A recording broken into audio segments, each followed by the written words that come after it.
Do you think the others are making good progress? Hope it's all going smoothly. Oh, hey look! They made it back as well! Flint's! Llama! How did it all go? All is well, thank you.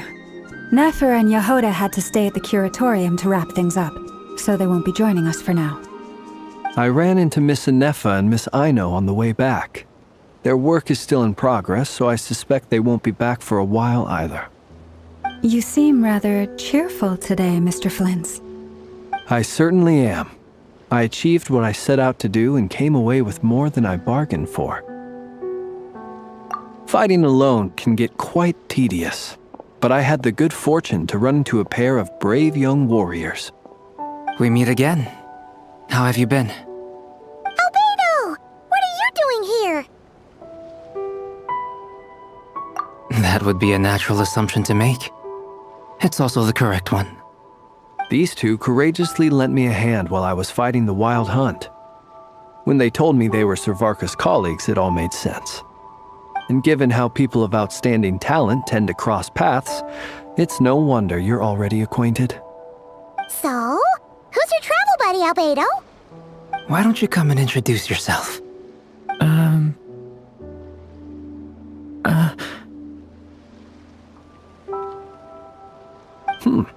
A gentleman of few words, I see, and a rather stern countenance. I presumed you were acquainted with him. Is that not the case? It's nice to meet you.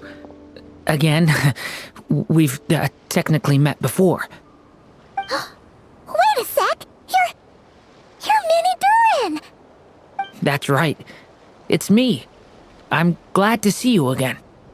By the way, he says it's okay if you drop the mini. Yeah, I'm not as mini as I used to be. Interesting, isn't it?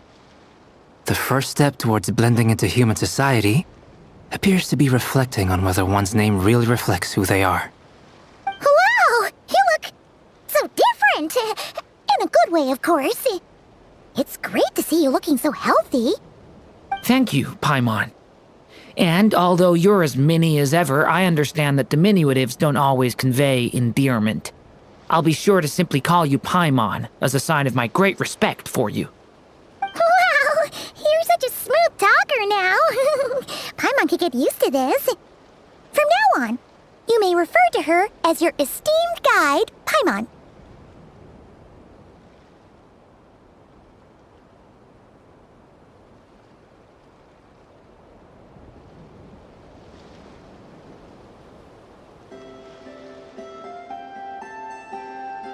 Personally, I think our little Paimon is the perfect size.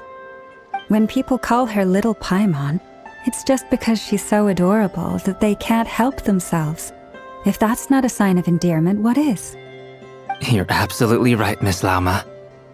My brother still has a long road ahead of him when it comes to understanding human relationships. Anyway, speaking of long journeys, didn't Columbina, leave with you? How come she isn't back yet? She's been catching up with old friends. Wouldn't be surprised if she stopped for a cup of tea or 10 on the way back. Uh-oh. People are talking about me. Hope it's nothing negative.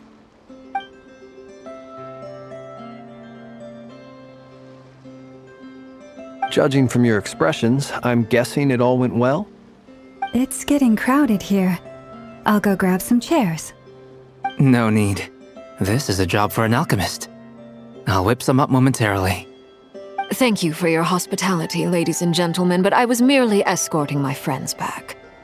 I'll be meeting Zendrone shortly, as we still have some things to discuss. It's been a pleasure, everyone. But this is where I'll say goodbye.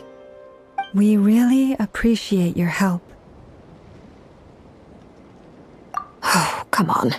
Spare the formalities. I'm just glad I could help out some true friends. I understand. Well, bye for now, Harlequino.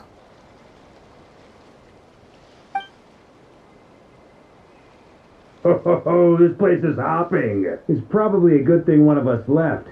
Otherwise, we might not fit all these people in. Are you saying we're about to run out of chairs? As a matter of fact, I am. Come on in and see for yourself.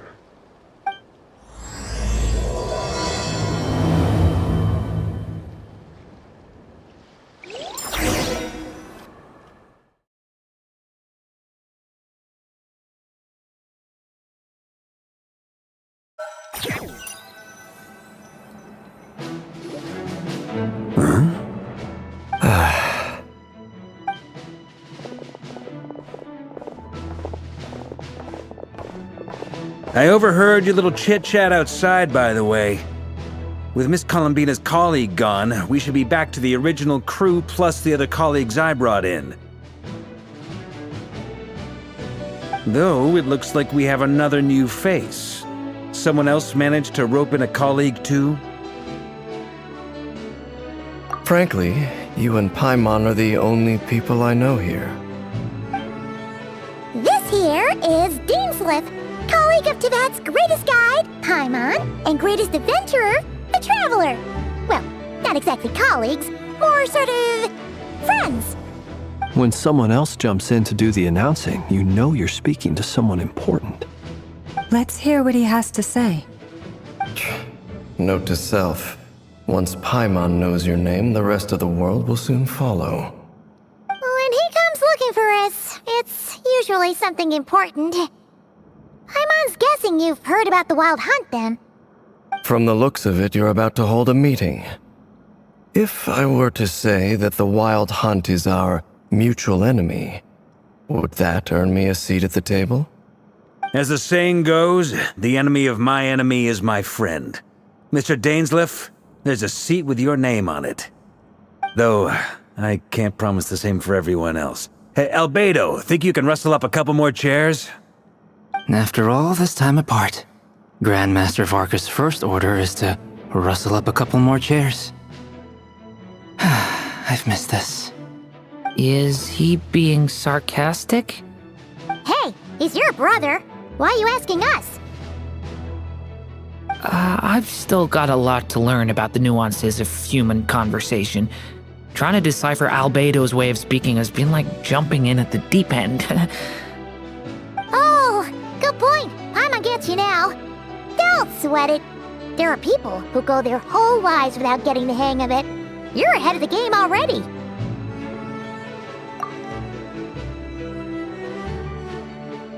I wonder what's taking Nefer so long. Perhaps you should go and check in with her. If anyone can hurry her along, it's you. I just got back from the curatorium. Besides, aren't you curious to see what's taking her so long? Miss Nefer doesn't strike me as the type to share secrets. And since gathering intel is her specialty, I'm guessing she'd prefer to keep her methods confidential. Under such circumstances, would it not be tactless for me to impose? Oh, but it's fine for me to impose. What can I say? You have an unrivaled ability to garner people's affection, Miss Moonchanter. Besides, you have far more in common with her than I do. All right, then.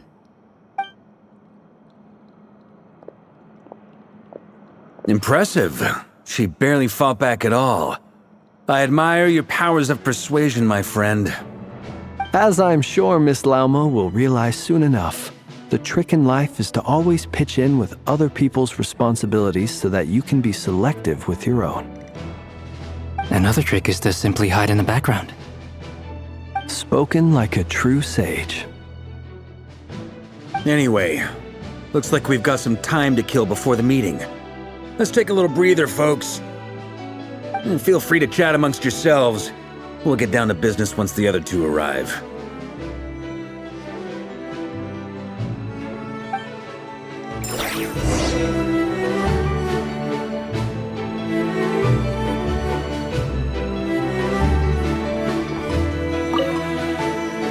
You're both awfully quiet. Why don't I start us off with an icebreaker? Much obliged. Have either of you ever had your portrait painted? If not, I'd be glad to help.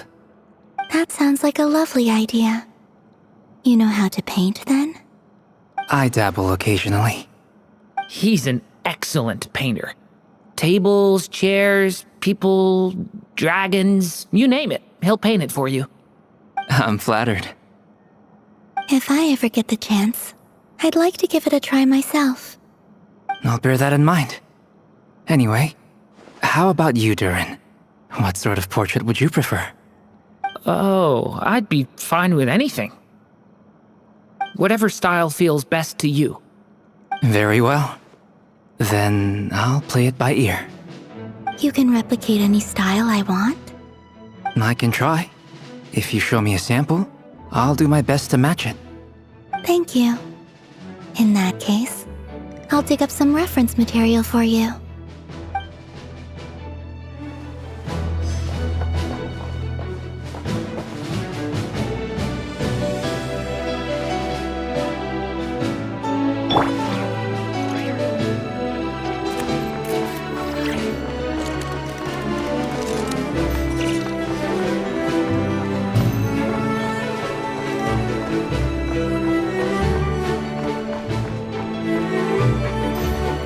Is there something you'd like to say to me? Yeah! For starters, why'd you just show up here without even giving us a heads up? If you think back to our previous interactions, you may recall that that's hardly out of character for me. You do have a point there. Oh yeah! You'll need to find somewhere to stay the night too, right?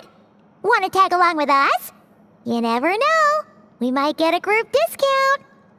Sure, let's do that. Great! Paimon will handle it! And in return, we can get Dainslift to be our very own personal bodyguard.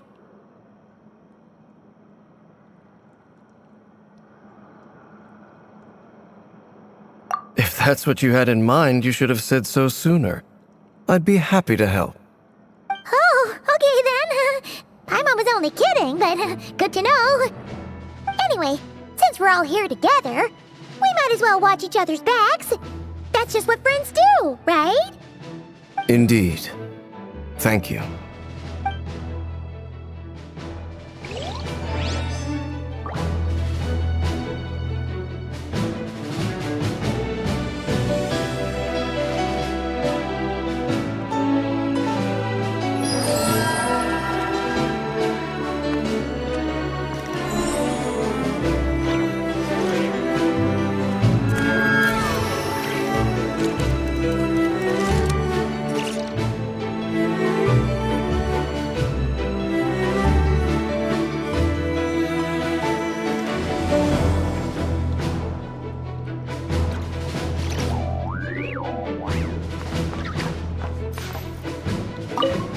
Truth be told, I can't remember the last time I was in a meeting with so many people.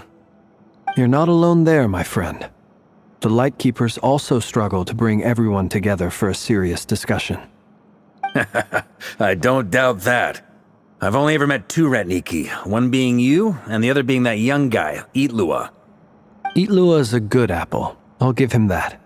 He's kind, honest, and regularly delivers supplies to my lighthouse. A true Ratnik to the core. In that sense, he puts me to shame. So you're what? A fake Ratnik? That's what it sounds like you're saying. But I get the feeling that's not quite what you meant.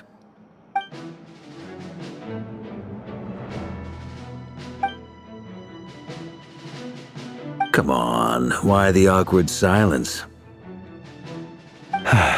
Sorry.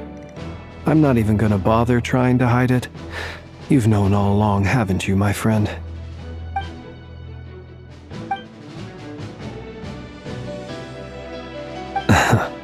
Now that was an awkward silence.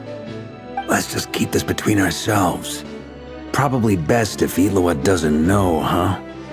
That goes without saying. Gotta be careful what you share with youngsters, after all. Anyone else in the know? Let me guess. The Traveler and Paimon?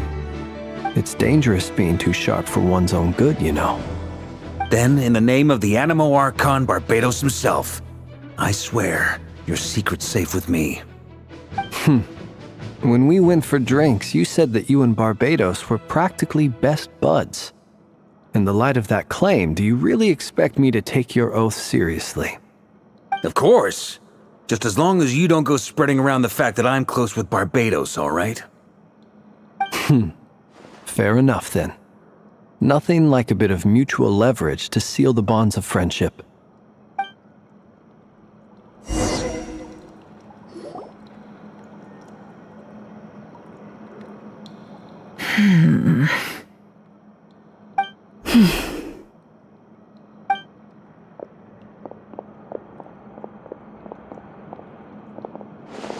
Ah, Miss Nefer. You made it after all. But what about Yehoda? I'm here to give you an update on how things are going on our end. Once this is over, I'll be heading straight back to continue my work. I left Yehoda back at the curatorium to watch over things while I'm gone. Huh. So much for just this once.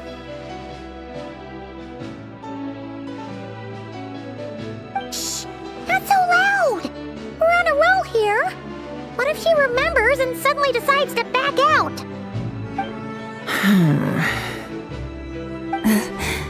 Did you say something, Mr. Varka? Huh? I didn't say anything. Right, Flints? Must have been a frog. They get so noisy around here at nighttime. It's like they're putting on a concert in the background. Anyway, before we begin, there's a few introductions to make. Let me start by saying that it's an honor to be speaking before so many distinguished colleagues and collaborators. First up, we have Miss Lauma. As Moon Chanter, she's the leader of the Frost Moon Scions, a local religious community in Nodcry. Then there's Miss Nefer, boss of the Curatorium of Secrets, an intel gatherer extraordinaire. Nefer is leading the investigation into Rerer's background, assisted by Yehoda and Lauma. From the little I've heard, they're making some great progress. Over here, we have Mr. Flintz, a ratnik and guardian of the abandoned lighthouse. In our last operation, he courageously distracted the Wild Hunt to buy time for the rest of us. For those of you who've never met, this is Mr. Albedo, a renowned alchemist and captain of the Knights of Favonius investigation team. By his side is a new face for us all, myself included, Mr. Durin, who has come to lend his aid. Next up, we have the Moon Maiden and former Fatui Harbinger, Miss Columbina. Then we have the Traveler, who's earned more titles than I could possibly hope to list out, so I'll spare you the rundown. And Paimon, the ultimate travel companion and quite possibly the best guide in all of Tevat. Wow! That's a lot of people! Great turnout! Miss Nefer, it looks like you might have another job coming your way, so, congratulations on the booming business, I guess. You think I haven't got enough on my hands as it is? Who's looking for me now? That would be me, Miss Nefer. I have a commission for you. And you are? Who I am doesn't matter right now. What does matter is that I'd like you to gather more intelligence about the Recher of Solnari. Well, it's not as if we never take on anonymous commissions, but in your case, I'll have to decline. I'm gonna take a wild guess and say your job's probably more hassle than it's worth. Something about you seems like bad news. It's my eyes, isn't it? Conrian, I assume. And what's with the mask? Are you trying to hide your identity? In any case, the fact that you're even still alive raises an awful lot of questions for me. My name is Dainsleif. And yes, I am from Conria. As I'm sure you're aware, the Recher of Solnari's real name is Rerir. He was once an acquaintance of mine. Really? Then you must have been quite an influential figure yourself. You flatter me, but none of that matters anymore. My point was simply to clarify why I have asked Miss Nefer to investigate Rerir's background. So you're both from Conria, and it sounds like you used to be friends. What am I missing here? Surely you already know how he became one of the 5 sinners. I'll tell you everything I know. The history of Conria, the names and identities of the 5 sinners. I remember it all like it was yesterday. I have never spoken openly of this before, but the truth was exactly as people say. The 5 sinners were each driven by their own desires, and it was by playing upon these that the Abyss tempted them to their fall, tearing Conria apart in the process. The visionary, Vedifenir, who wished to foretell the future. The wise, Haroptatir, who sought limitless knowledge. Gold, Rhindaughter, who desired to create life. The foul, Surtologi, who pursued supreme strength. And last, but not least, Raker of Solnari, Rerir, Ravager of the Moon. Of the 5, Rerir is the only one who remains a mystery to me. He never harbored grand ambitions, so what changed in the space of a single night? How did he come to fall like the others? In other words, you're saying that his change came as a shock to you, and you have no idea what actually happened? That's right. You mentioned how the Abyss tempted them, which led to their fall. But what did that look like in practice? And what other context can you give me about the events of that time? The more detail you can give me, the better. Strangely, now that it comes to it, I hardly know where to begin. The fateful night took place during the era of the Eclipse Dynasty. One day, my elder brother, the visionary, Vedifenir, was summoned to the palace by the Vinster King, only for the king to gouge out his eyes and cast him into the dungeons.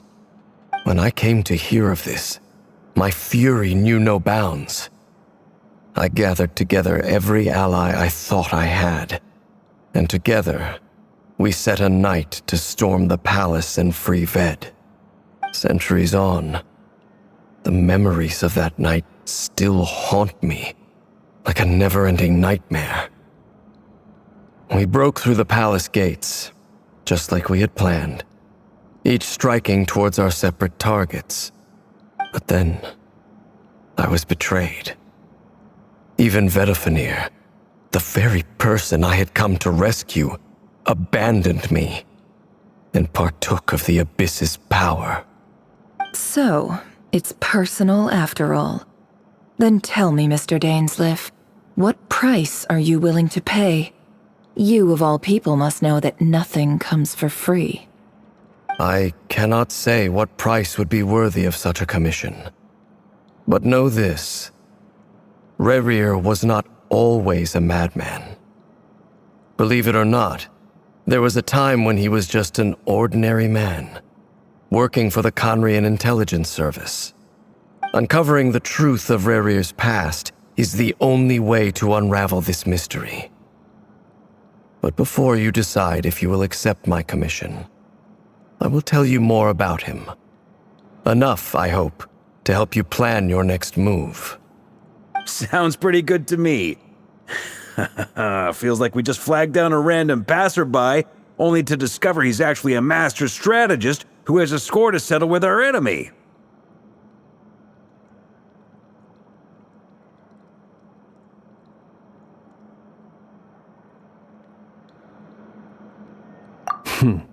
Can I borrow your halo? It could be useful in the lighthouse. Hey, enough with the wisecracks! Besides, isn't that lamp of yours bright enough already? Relax. It was meant to be a compliment. If that was a little over the top for your liking, I'll make sure to tone it down next time. I'll give your proposal some serious thought, Mr. Dainsleif. Let's speak in private once the meeting is over. Before that, there's a few things I'd like to share.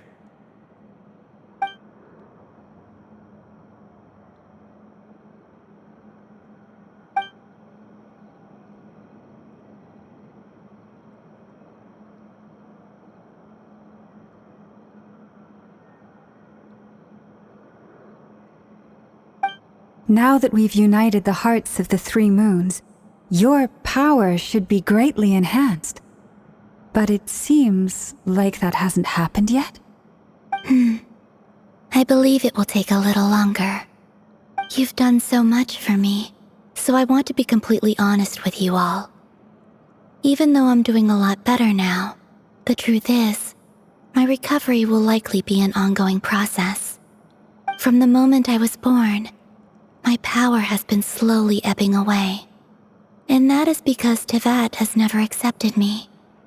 Even with the moons united as one, it seems my rejection cannot be undone. So far, I have yet to find a solution. It may turn out to be a problem that will plague me until the day I finally leave this place behind. Even so, I will do everything in my power to help you drive out the Ray here of Solnari. As Arlecchino put it, this is not about chasing the spoils of victory. It's just a gesture of heartfelt gratitude. Kutar.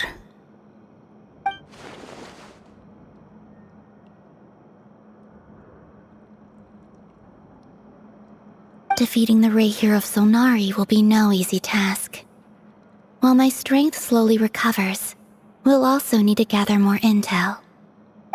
Naturally. We should take all the help we can get if we hope to defeat him. We've considered several viable plans now, but our choice hinges on the answers to a few key questions. Is it even possible to kill Rerir? What experiences shaped the person or monster he became? And what's he really after?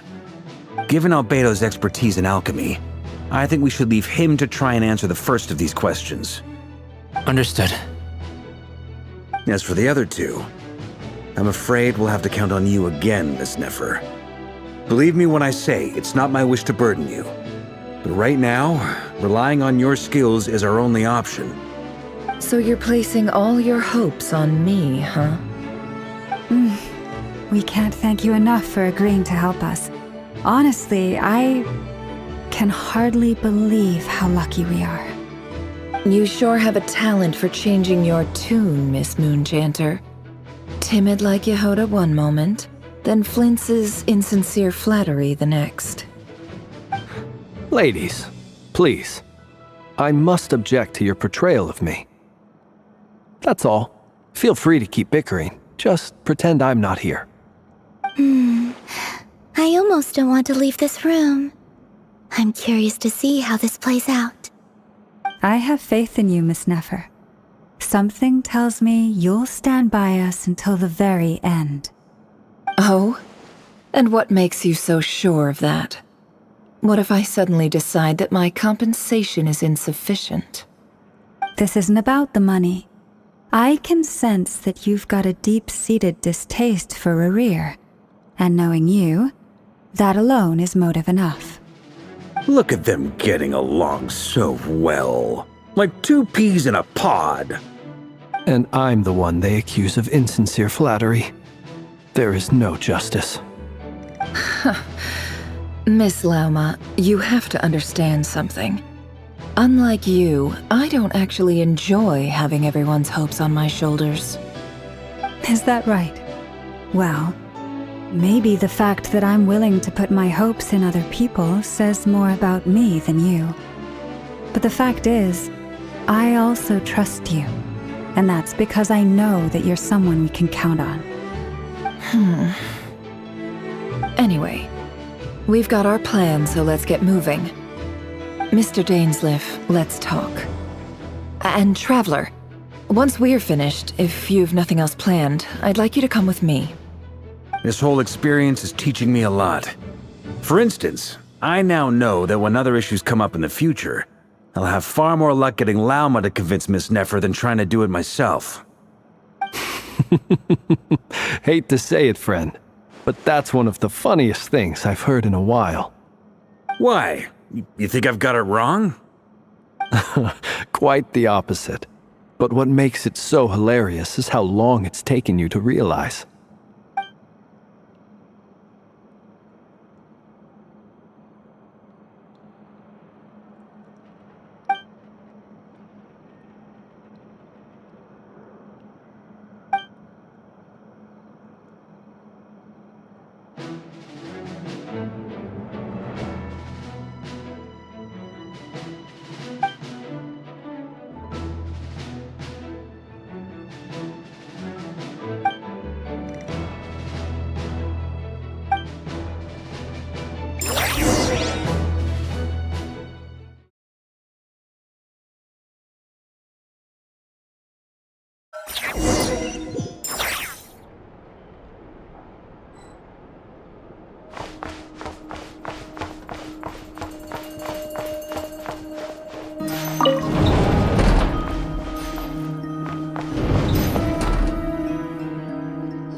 Thank you for waiting. It's okay. We actually used the time to help Dainsliff get a room at the hotel. That's very considerate of you. Now, I trust you share my curiosity about Rarier's past, and you seem fairly familiar with Mr. Dainsliff already. We spoke at some length after the meeting. He was the one who suggested I should invite you to join this operation. He feels confident that these secrets will be safe with you. Dane has a lot of faith in us, that's for sure. Likewise. I appreciate that you got right on board without interrogating me about why I invited you. It shows that you trust me to explain everything in due course. That's because we know what you're capable of. We appreciate you too, Nefer. You might have been forced to help in the beginning, but this time, it was your choice. That's one way to put it. Another is this, that once a decision's been made, it's set in stone. After that, my only goal is to see it through. Alright, so here's how it is. I'm going to access Rarier's thoughts again using my confidential method. Now, I'm sure you've seen things like this before on your travels, so you're surely well aware of how dangerous it can be. The reason I've gathered you all here is to ensure my safety during the proceedings. I plan for us to enter the fragment of his consciousness together, and once inside, I will focus on searching for information. Think of this as a diving expedition into someone's brain. If I'm the diver, you are my safety equipment, tasked with keeping me alive while I'm under the surface. Once the ceremony begins, we will all be spying on privileged information. But in the interests of safety, you must remain absolutely silent at all times. We will discuss our observations after the ceremony has concluded. Lastly, any individuals of a weaker constitution are advised not to partake in the ceremony. In any case, Paimon has her own job to do, which requires staying in the room but not joining the ceremony.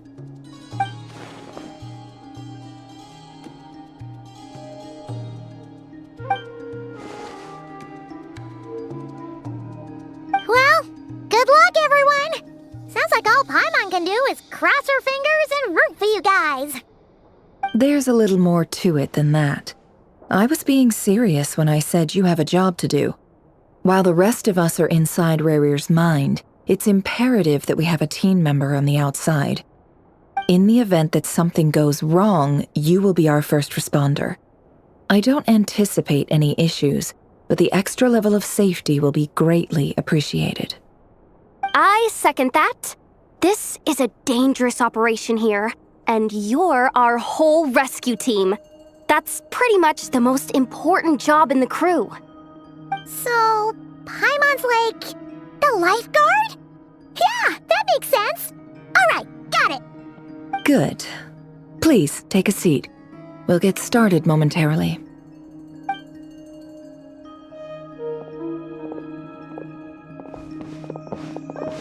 So, did Mr. Dainsliff tell you anything else? He told me that he believes Rarier kept some big secrets in his life.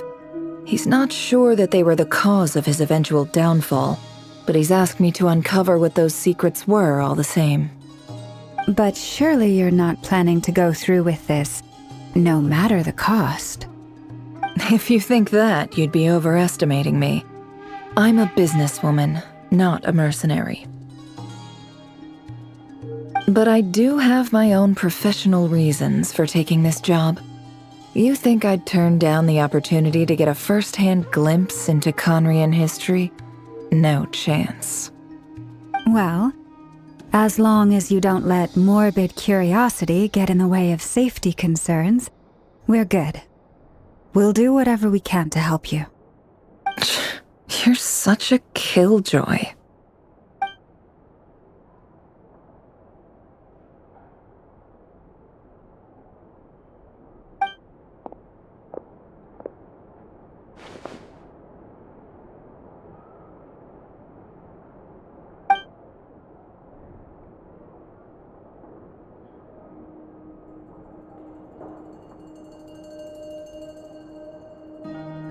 All right, I'm good to go.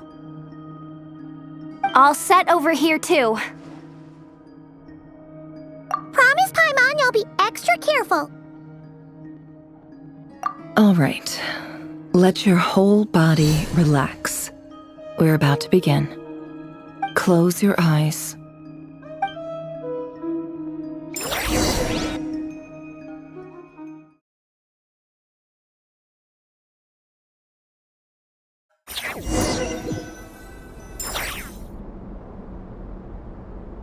Phew. Could this be his office? Pretty standard setup. Bookshelves, paperwork, files. According to Dainsliff, Rarier used to be an intelligence operative. Chances are there's plenty of top secret intel stashed away in this room. Is this where you keep your secrets, Rarier? Can't say I'm not looking forward to this.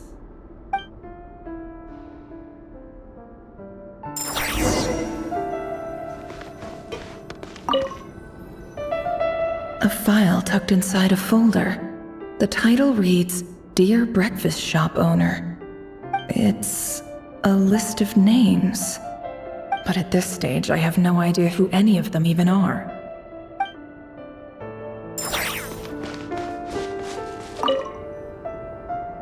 Wonder what kind of encryption technique this is. Seems like it has to be inserted into that camouflage device nearby. Aha! It's an audio recording. Please, hear me out. I can't shake this feeling that someone's been spying on our house.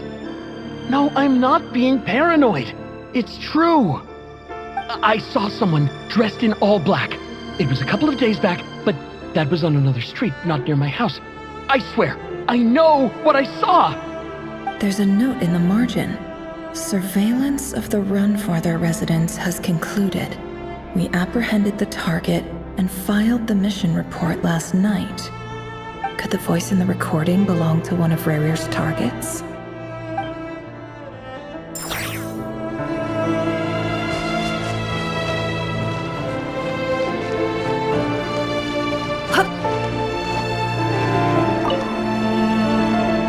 Bookshelves full of documents.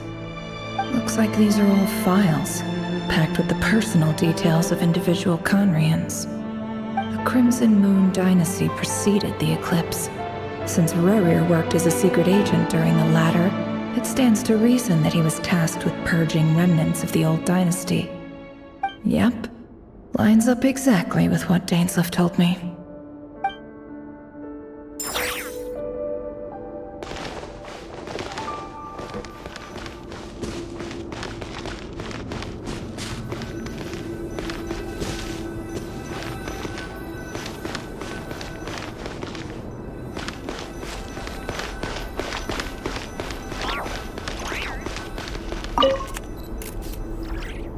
box containing a ring inlaid with a precious gem.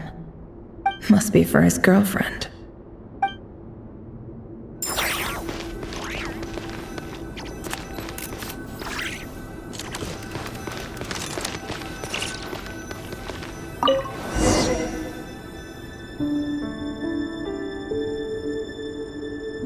Today's files are in. Time to wade through them, just like usual.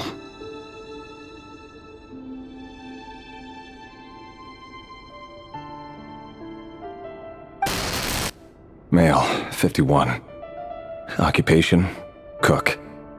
Confirmed Crimson Moon descendant. Has maintained frequent contact with other descendants over the past year. Poses a threat to the dynasty. Neutralized on...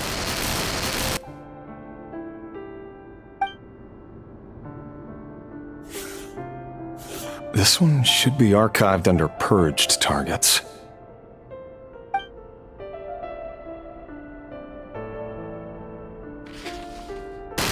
Female, 23. Occupation, office clerk. Confirmed Crimson Moon descendant. Has maintained frequent contact with other descendants over the past year. Poses a threat to the dynasty. Neutralized on...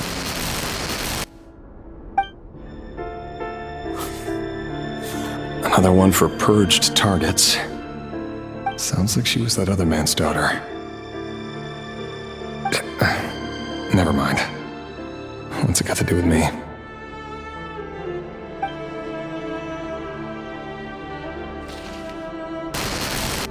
Male, 40. Occupation, teacher.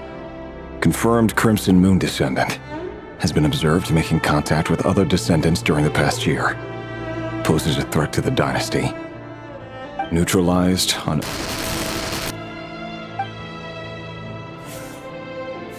Just another nobody for the archive. Come to think of it, I remember surveilling this man. A case like his never would have been considered a priority in the past. Huh. He barely even interacted with other Crimson Moon descendants.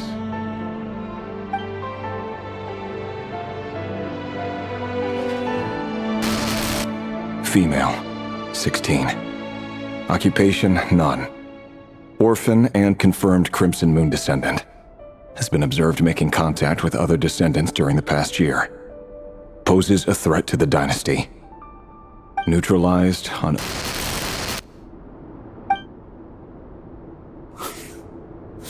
Filed. I have no recollection of this girl. None whatsoever. She doesn't seem to be anyone important, but then again, how many of them really are?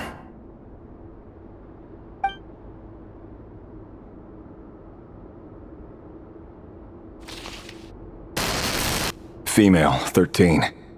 Occupation, none.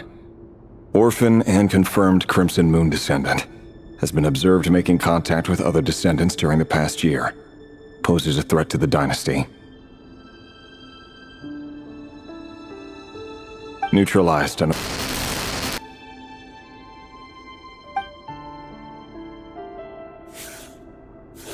Filed.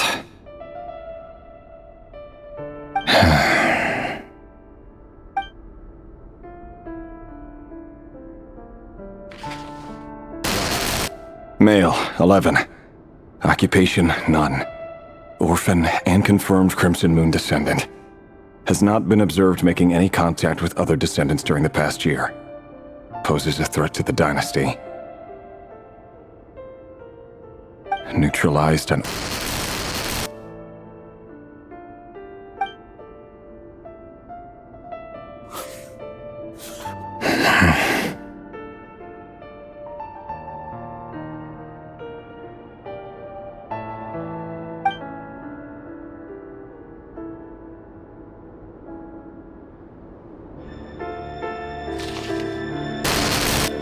Male, 6.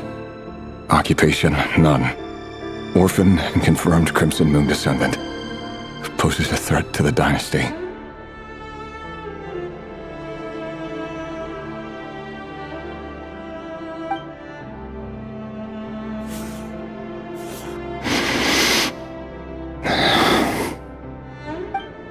It's funny, isn't it? Your job is becoming both harder and easier at the same time, depending on how you look at it.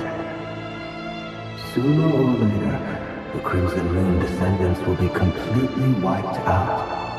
But as their numbers dwindle, they become harder and harder to track down. That's not how it is. Fortunately, however, most of the able-bodied adults have already been taken care of. The remaining weaklings will be increasingly easy to deal with. No! No. My job is to ensure the survival of the Eclipse Dynasty. And the only way to do that is by eliminating any and all potential threats. It's a perfectly legitimate line of work. Every single one of my colleagues can attest to my fairness. And if my friends were aware of the facts, I know they'd back me up too. Assuming, of course, that they were aware of all the facts.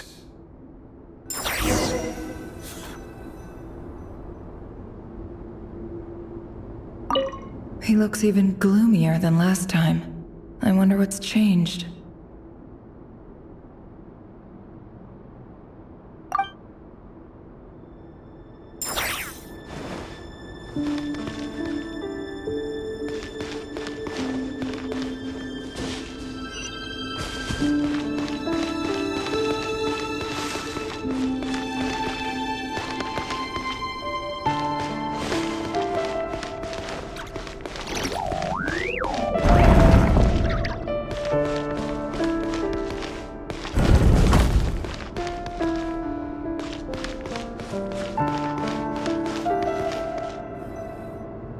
Mr. Vedifalnir, it's been quite some time since we last met.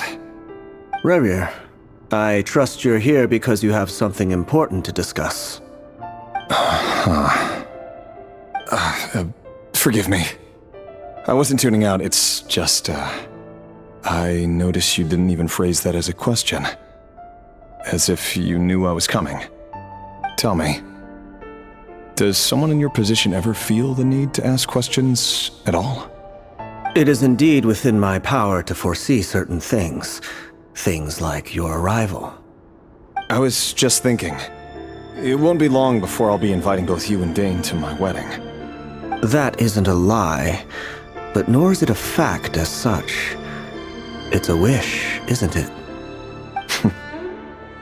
No fooling a prophet, is there? Ever since that day we met for drinks, I knew it was only a matter of time before you came looking for me. Does it feel good? Knowing how the future will unfold. I'm afraid the notions of good and bad fail to capture the complexity of what such a power entails. Once you've seen what will come to pass, it can be all too easy to succumb to fear and melancholy. Unless, of course, you learn to abandon these feelings.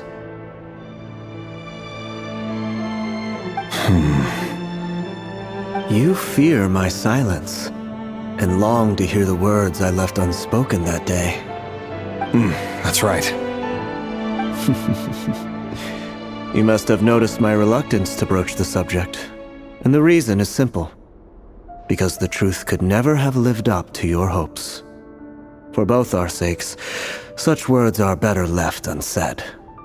The burden of prophecy was never meant for your shoulders.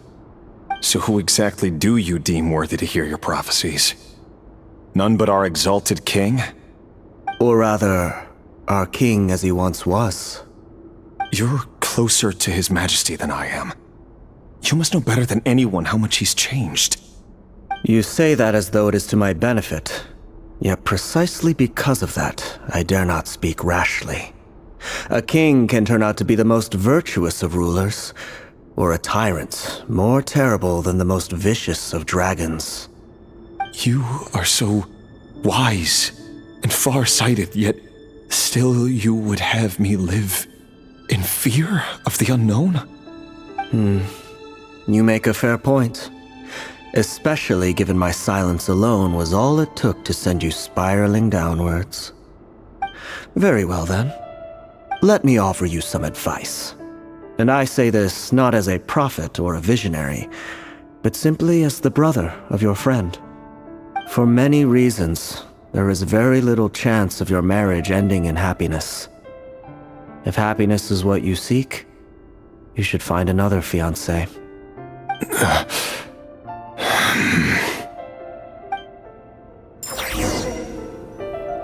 Hold on. There's that same black fog again. Could this memory belong to Thelindis? Guess I'd better tread carefully.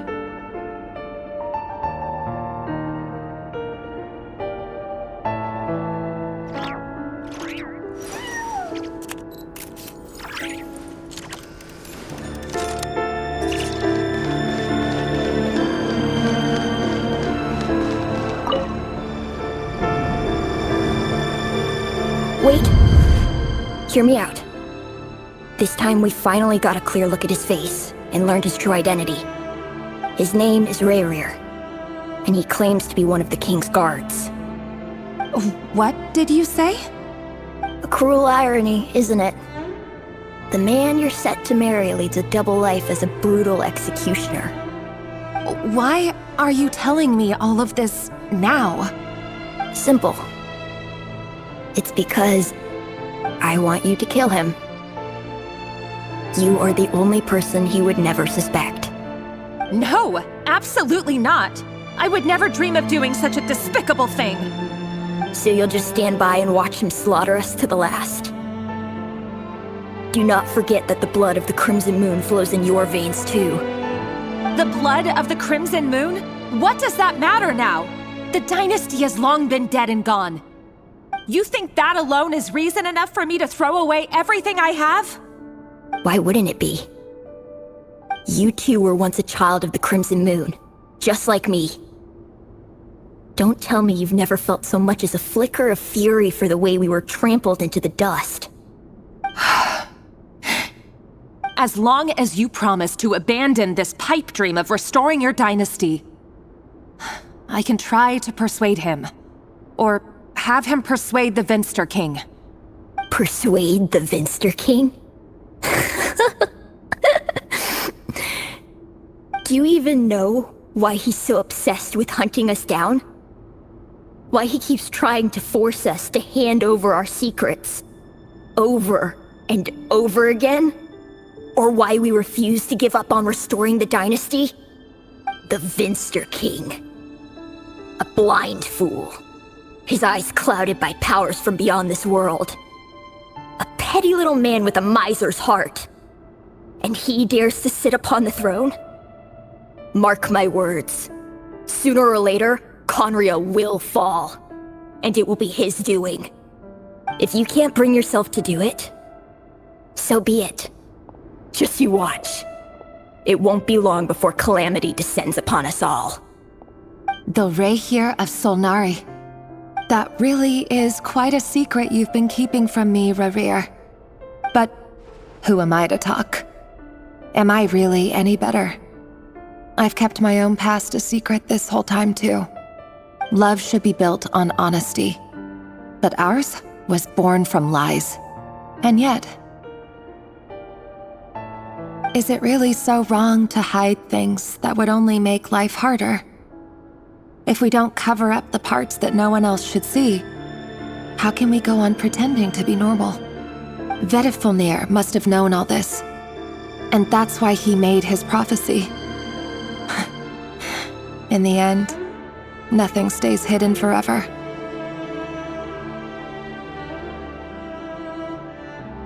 But I won't just sit by and watch this disaster unfold.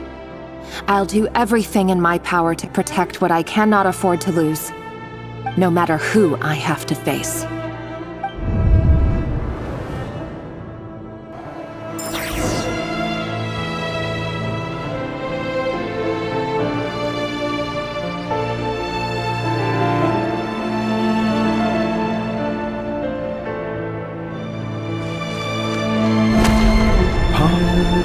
Was that Rayrir who just walked past the window? Doesn't it give you the chills that he still takes the same road to work every day? As if nothing ever happened. Those people in the valley. Enough already. They're clearly pretty taken by their own disguises, so just smile and play along. The rug from under beasts like that, and you'll risk having your throat torn out. Delhi? Oh. They're talking about those people from the opposition. Right. I'd almost forgotten they used to run a deli. People of no consequence always vanish so easily. And no one even remembers them.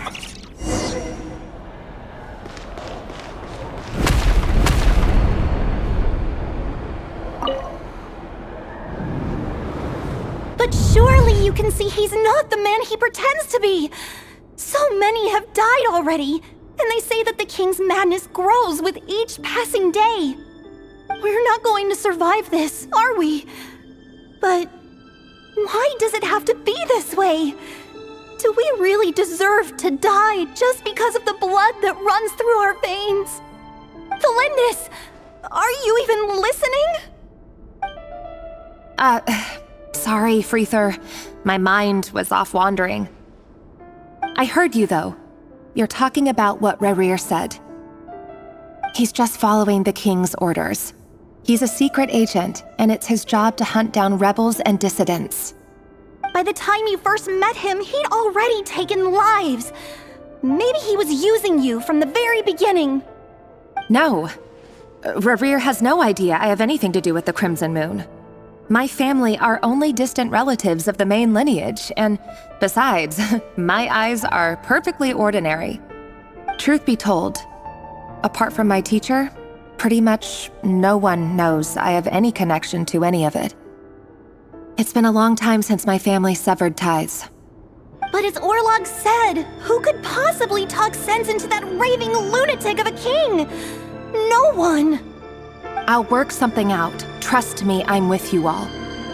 But for now, you need to keep yourselves hidden. Don't let anyone find you, anyone at all. Don't forget that Rerir is an Eclipse operative. You need to be extra careful when he's around. And when I am too. For now, don't come looking for me. And if anything happens to me, just act like we've never met. If even you can't escape this, what hope do the rest of us have? But after all this time together, surely he wouldn't lay a hand on you. I won't speak in his defense, nor can I give you a clear answer to that question. But I'll do everything I can to put an end to this. Here, hold on to this. If an opportunity to escape presents itself, take it. You'll be glad you took some spare change. You call that change? But what about you? I've got a job, and there's still money coming in. But you can't go anywhere right now. Please think about yourself for once.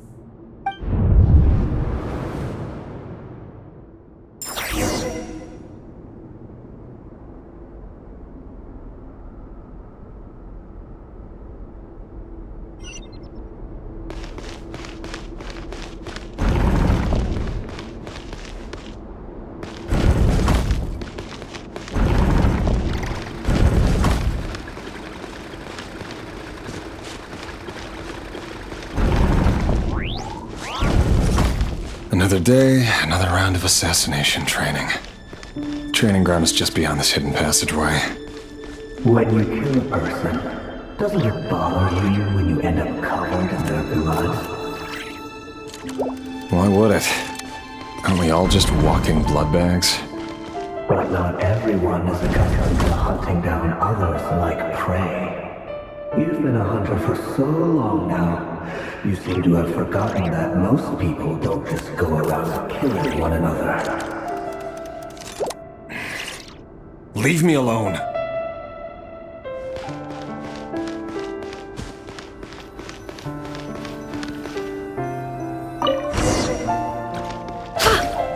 Make sure you have a firm grip on the handle, then choose your angle well. Keep your movements light and brisk, and the prey won't sense a thing. I doubt that. I'll bet no one will ever die a quiet death at your hands. I work clean. No traces.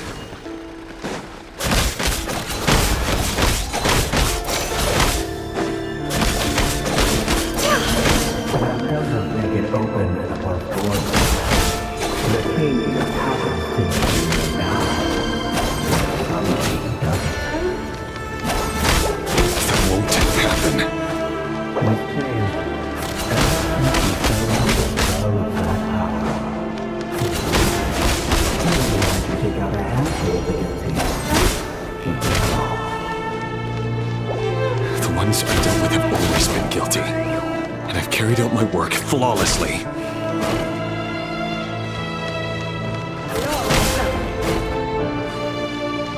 No more lies.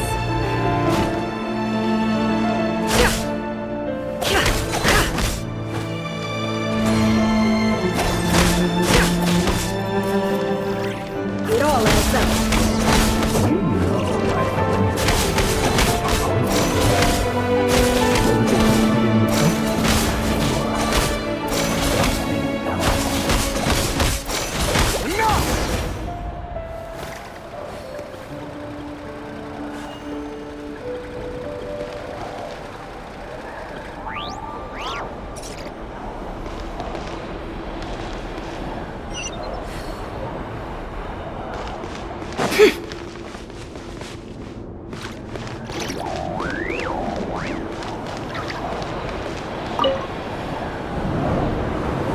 Delindis, do you still remember Orlog? Orlog. The boy who was pretending to sell flowers. You spoke for quite a while, didn't you? Yes, we did. What about him? He was arrested 2 days ago. Chances are he's already dead. He... I just don't get it! After everything he's done, why do you still stand by him? Or does it mean nothing to you that people keep dying? No, that's not... Just hear me out. I need to go now, Thelindis. They're looking for us. You take care too. If you ever need a place to hide, come find us.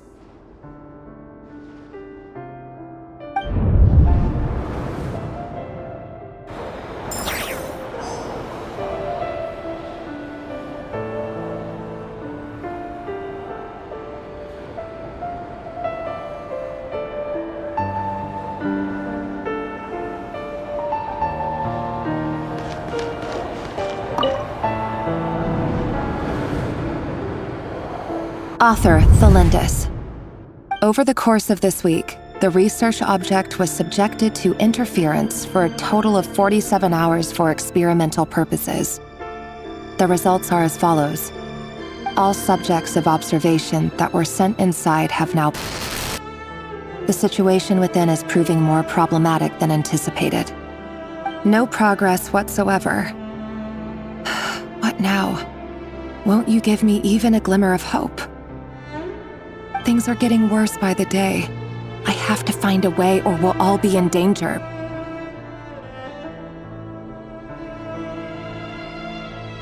But I... If all this research comes to nothing, what then? Sooner or later, it'll be my neck on the line. But could he really bring himself to kill me? No. Surely he wouldn't have the heart.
Why won't you just let us go?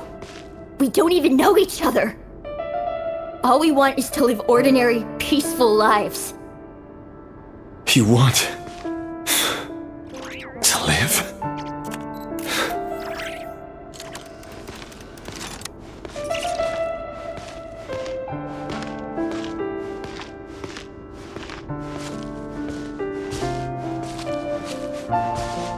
Yes. I just want to go on living. Is that really such an unforgivable crime?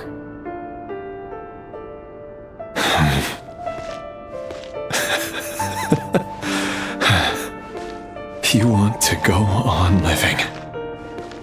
I want to keep living too. To keep living forever.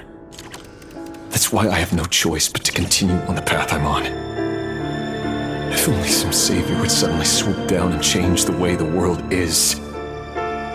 Too bad that's not going to happen.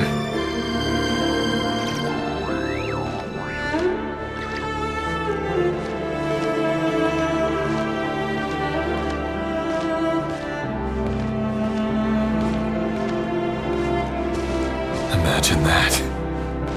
If there really were such a person, you and I wouldn't be standing here like this, would we?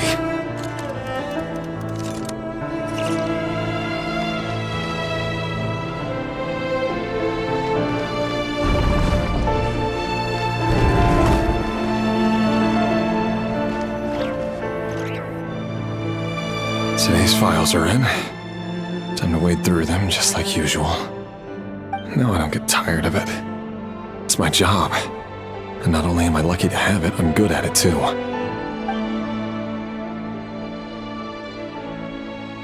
Huh. Wait. That's...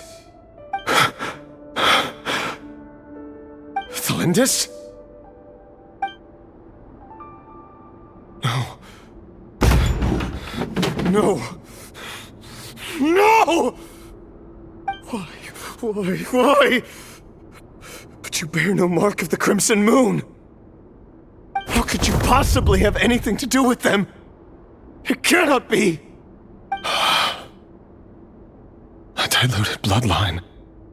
Carefully concealed. I see it now. You've been living in the shadows just like me. What a fool I've been. Numbing myself with talk of justice. Even imagining my friends would back me up. But in the end, Irminsul. Finster King! How far are you going to take this? From the direct bloodline to secondary offshoots? And then what? Today it's the descendants of the Crimson Moon. Who will it be tomorrow? Will you not rest until everyone down here is dead? No. This cannot go on. This is where it ends.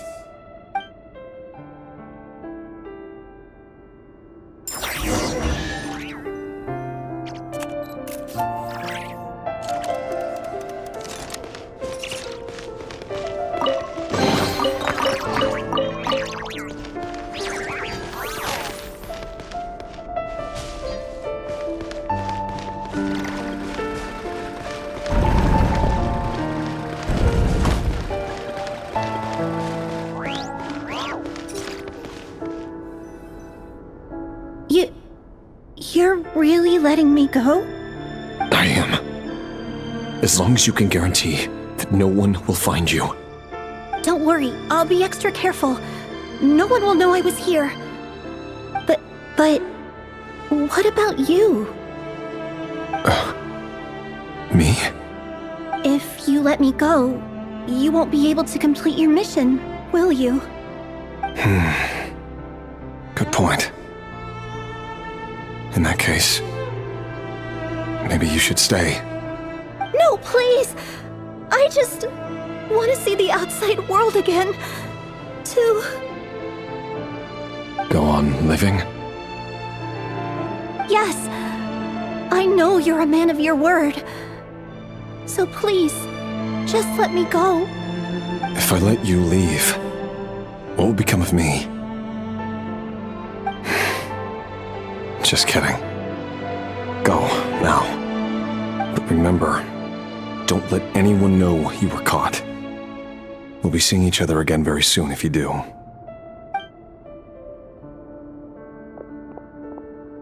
Even shadows in the dark must live by a code. But you can't save everyone. You've been whispering in my ear for days now, Vedifilnir. What are you trying to do? Break me down? I only say this because you long for an answer to your problems. Let her go, Rerir, or you risk losing everything. I will not abandon Thalindis. Then you'll need a little more vigilance and a lot more power. The world is changing, Rerir. Keep your eyes peeled for your moment of opportunity. That voice used to be so unclear. But now I know exactly whose it is. It's Vedifilnir. He won't tell me how to actually resolve any of this, but he keeps trying to manipulate me like a puppet. What's his game here? Tell me then. What will this moment of opportunity look like? And no answer. He's like a ghost. Always disturbing me when I'm on edge, but never answering when I need him most. So, the Eclipse Dynasty was purging, well, massacring the descendants of the Crimson Moon. And it seems like it was all connected to the Vinster King's research. The King's obsession with abyssal power left the future of Khaenri'ah hanging in the balance. No wonder every aspect of Rerir's life was so unstable. And it looks like this Thalindis, Rerir's would-be fiancé, herself belonged to a sub-branch of the Crimson Moon Dynasty's descendants. It almost defies belief that a couple like them could hide the truth from each other for so long. If the Vinster King hadn't intervened in such a drastic way, they might have gone on deceiving each other for the rest of their lives. And why does Vedifilnir, Dainslif's older brother, keep talking in Rerir's head? This guy kept more secrets than I ever imagined. The human mind is like a vast desert of shifting sands. When you follow the flow of someone's memories, you only ever see the parts they're willing to let surface. Time for something a bit more creative. We've been inside Rerir's mind this whole time, building up a picture of his psyche. There's already enough clues on the board to start reading between the lines and mapping out the rest. Now, we can finally begin to put the pieces together. Sure, it'll only be a reconstruction, part simulation, part reasoning, but it's usually pretty accurate. Once we've built up a cognitive profile, we just need to cross-check the logic behind his actions. And then we'll be able to take a sneak peek at whatever it is that Rerir has really been hiding.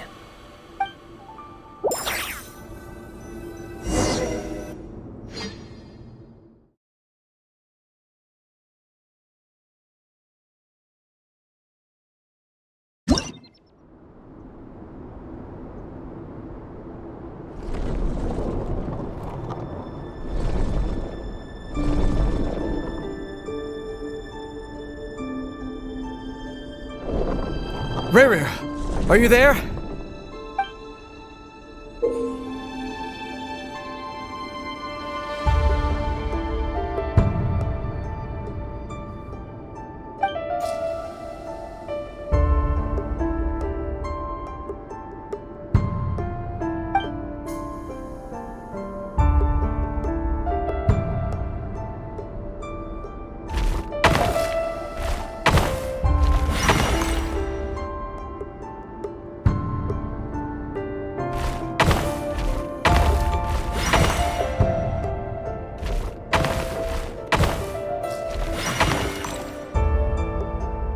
Hey, Rerir!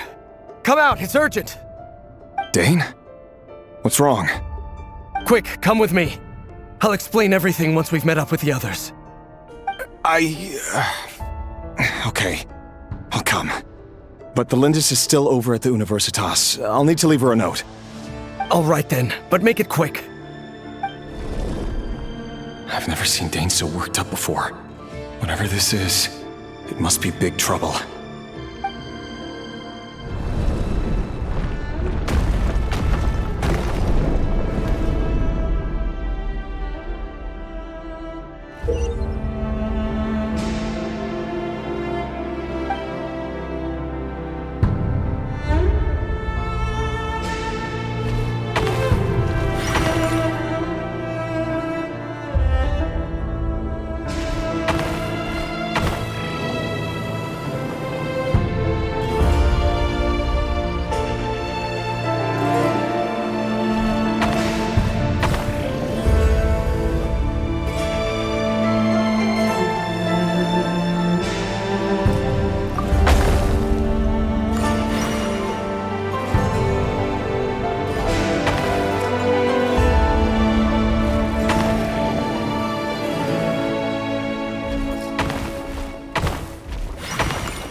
Well, this is a nice change, meeting you all at this hour.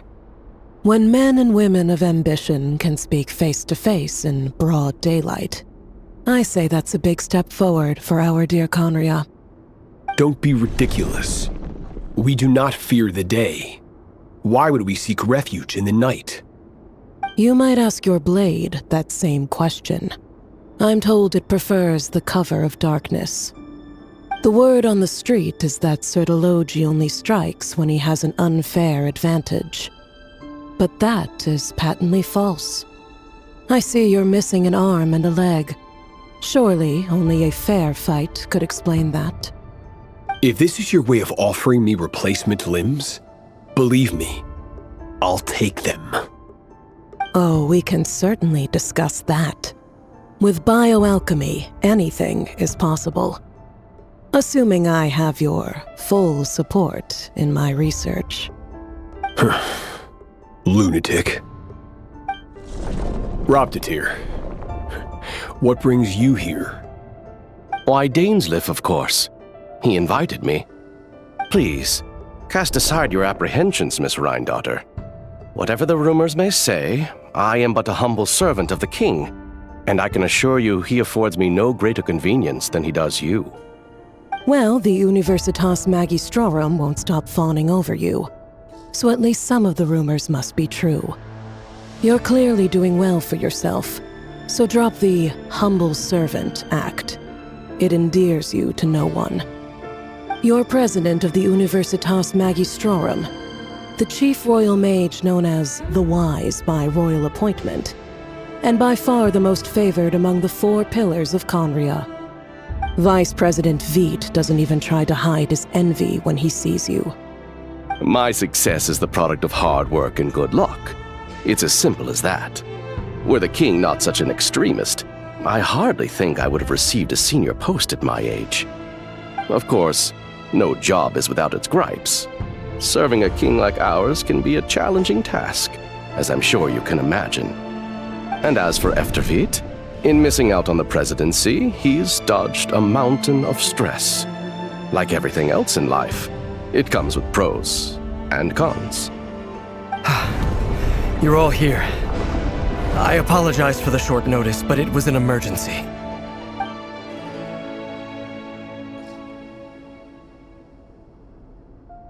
You must be Rarir.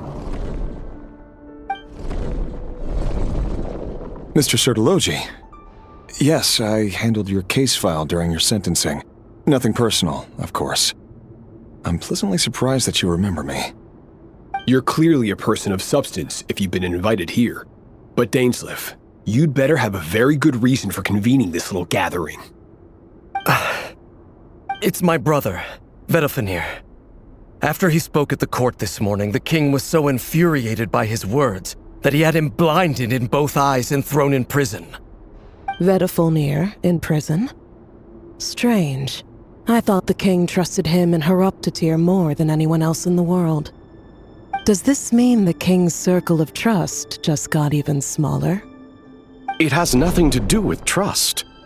It's about what the king wants, which is as clear as day to anyone paying attention. I simply appease him, because it's in the best interests of the Universitas Magistrorum.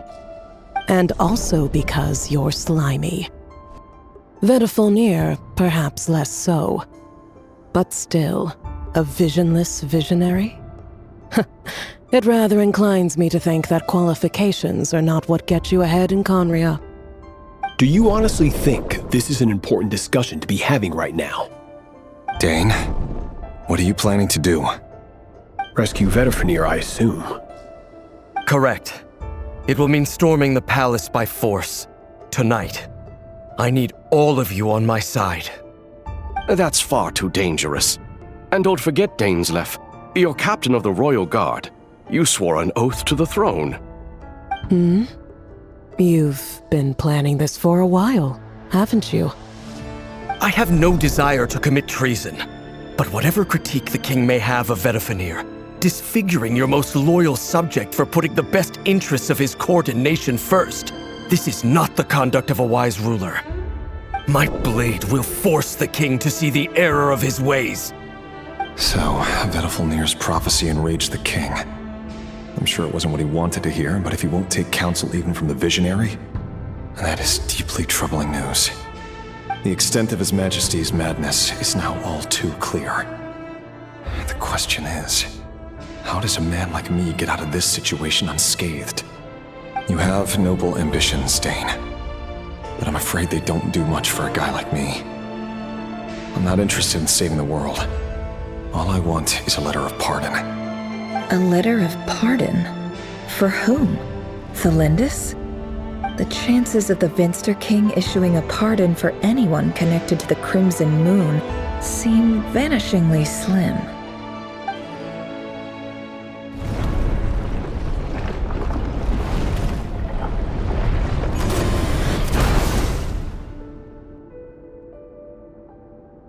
This black fog over the board must have some connection to Thelindis. But why is it taking this form? Does it have something to do with Revir's past? Another mystery I'll need to unravel.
Author Thelindis. Over the course of this week, the research object was subjected to interference for a total of 60 hours for experimental purposes. The results are as follows. Research dating back to the Crimson Moon Dynasty has established 2 points regarding moon marrow. Firstly, its origins have something to do with a god's power. Secondly, it serves as a portal to an as-yet indeterminate location. Moon marrow can thus be defined as a spatial gateway. However, There are a number of hurdles to overcome before we can answer the question of where it leads to. To start with, opening the gateway requires a specific power source, which the relevant literature indicates. An enormous amount of power is then required to keep the gate open. Currently, the total power output of our instruments remains in the single digits. To make matters worse, I am now the only staff member remaining in the Moon Marrow lab. The Universitas Magistrorum recently decided to move most of its personnel into abyssal energy research, which has stymied all Crimson Moon-related projects. This is not a wise move. I have always maintained that placing all our hopes in a single source of power is risky, especially one as poorly understood as this. As well as making ourselves overly reliant on a single resource, we are neglecting other promising technologies. I apologize if this comes across as disrespectful. But as a Moon Marrow researcher, I desperately want to see the world beyond the gateway. If we really made it there one day, what would we find? And how would we go about taming the unknown? My imagination is endlessly fueled by questions such as these.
This is for you.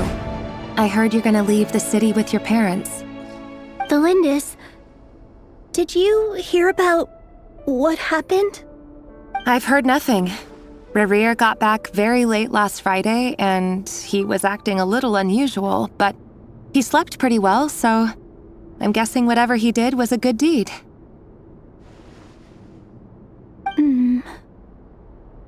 You never saw him, and I don't know what he did. And this conversation never happened. You understand? What if he finds out that you pried into his secrets? Don't be silly. I don't know what secrets he does or doesn't have. All I know is he's just a normal guy who happens to run some errands for the king. Are you scared of him? I don't know. The Rerir I know doesn't match the person you all describe. Logically, I should be scared of him. And yet, I don't want to lose him. But enough about that. You should get going, and be careful with the package I gave you. Keep it secret. Keep it safe. What's in it? A piece of the moon. All you need to know is that as long as you keep it safe, then in the future, everyone will be able to see a red moon. A red moon? You mean our moon? That's right. Our moon. Promise me you'll look after it. I promise, Tholindis. The Crimson Moon bloodline will never die out. Its light, the color of blood, will become like a fire that flows in our veins, no matter how long it takes.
Hurry, everyone, and stick to the plan.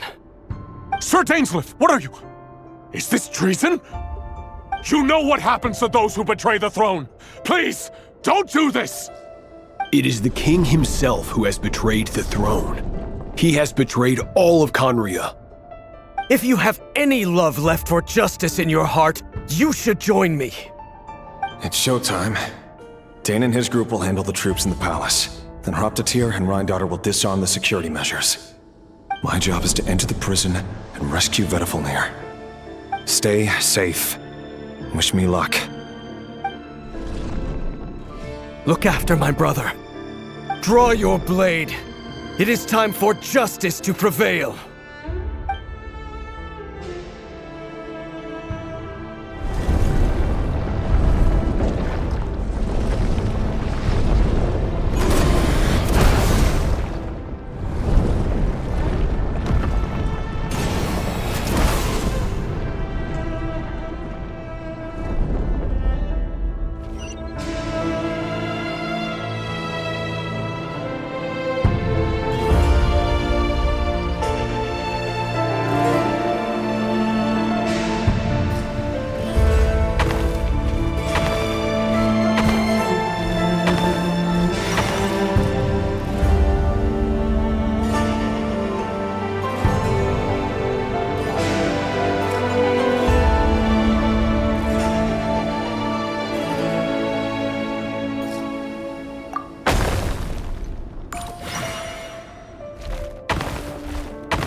And the smell is abominable. Clearly, the king doesn't allow his prisoners a single shred of dignity. This is dire. Found you. Hello, Mr. Vedafilnir. Ah, it's you. Surprised? Oh, wait. I guess surprise isn't an emotion that prophets feel very often. I certainly felt some surprise in the moment when I was blinded. Surprise at the king's sheer ignorance. Surprise at just how unfairly this world responds to words of earnest remonstration. I'm curious. What did you prophesize this time? It wasn't a prophecy. It was a word of warning. Someone had to say it. The king has forsaken all reason in pursuit of his obsessions. I simply told him that if he continues on this path, Khaenri'ah will surely fall. But he didn't listen. Worse still, he stabbed you in both eyes and locked you away. Dane asked for my help. The court is in complete chaos now, but I'm sure you predicted that. Everything is transpiring as I foresaw, yet I am powerless to change it. Fate is an immutable force. I can but lament as the inevitable unfolds. I do wonder whether giving a man the power to see the future does nothing more for him than slowly crush his spirit. Forgive my curtness, Vedafilnir, but the king did not suddenly turn on you today. His suspicions have been brewing for a long time. You can't have wisdom beyond the reach of your fellow man without attracting his fear and suspicion. There are things the king does not want to see. So, he doesn't want you having visions of them either. He blinded you because he thought this would make the visions stop. He wasn't entirely wrong. I did indeed lose my power to see the future. Right up until... Until what? Just now. I believe I saw something new. Well, tonight could go a lot of different ways. 5 of us banded together to storm the palace, also we could rescue you.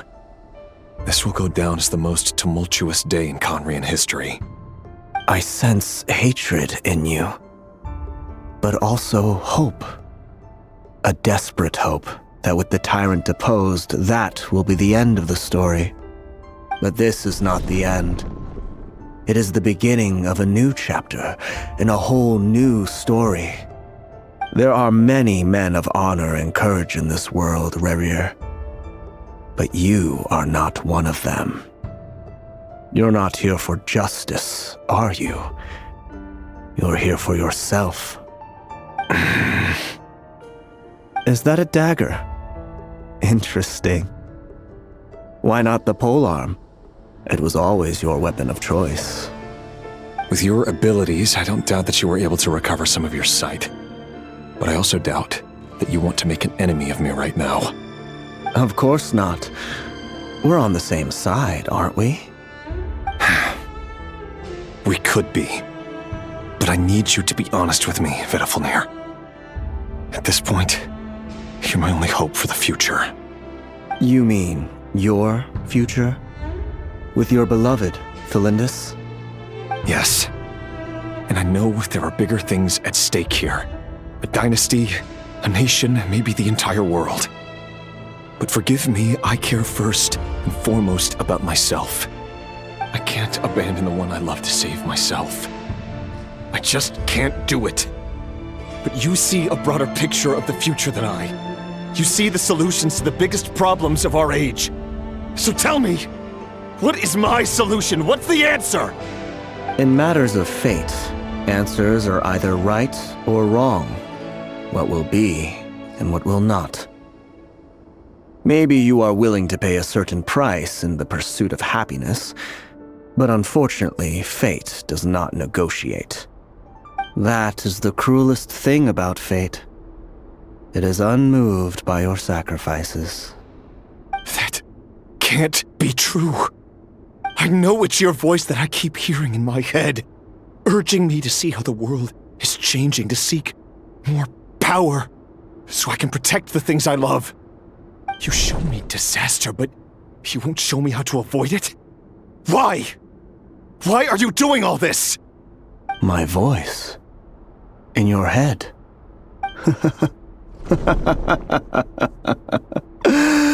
So, you hear it too. The voice that steals your mind, gains your trust, and drives you crazy. It turns out that we are not so different, you and I. Vedifilnir just broke into the strangest smile I've ever seen in my life, as if he'd discovered some monumental secret. But then he suddenly switched to looking extremely weary. Very well then. My advice to you is as follows. You must persevere. Whatever trials and tribulations you may face, be steadfast in the belief that they are your path to the future. For as long as you live, your story with Thelindis shall not come to an end. That is the only chance you have of fighting back against fate. It is up to you whether you believe my words. Regardless, that is all I will say on the matter. I have no right to intervene any further. I will hold you to your word. Thank you for setting me free. In return, I will tell you one more thing that you cannot afford to ignore. Just then, a strange wave of energy rippled through the city. We had no idea what it could mean. If I were you, I would head to the Universitas Magistrorum.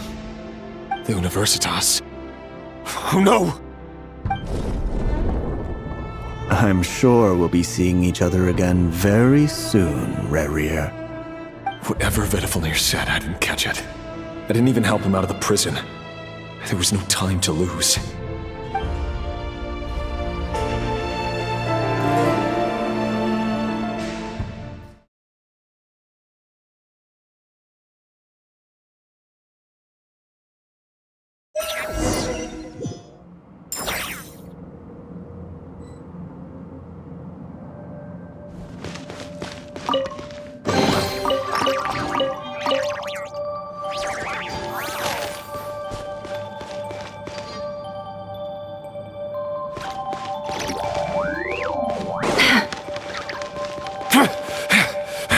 Monsters? Is this Rhindaughter's doing? Or the Universitas Magistrorum? Out of my way!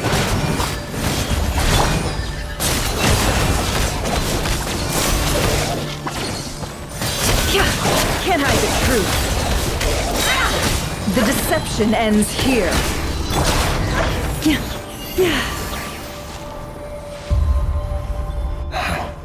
The Universitas. That reminds me of a rumor I once heard. Allegedly, the king installed secret mechanisms in the palace and around the city. No one knows where they are or what kind of power they hold. But if they were ever going to activate, it would probably be on a night like tonight. Help! Help! Hold on! Don't let them anywhere near you! Save me! I can't! Ah! That sounded like an explosion. So, the rumor is true? The king really went through with it? What other means does the king have at his disposal? They must run on power from the Abyss.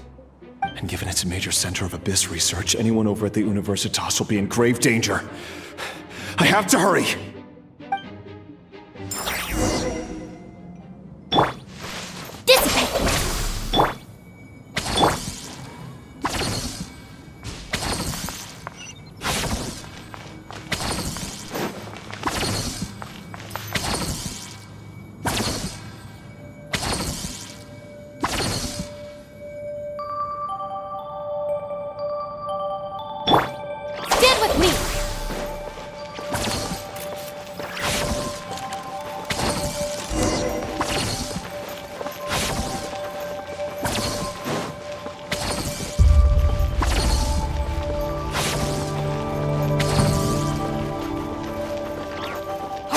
Strong!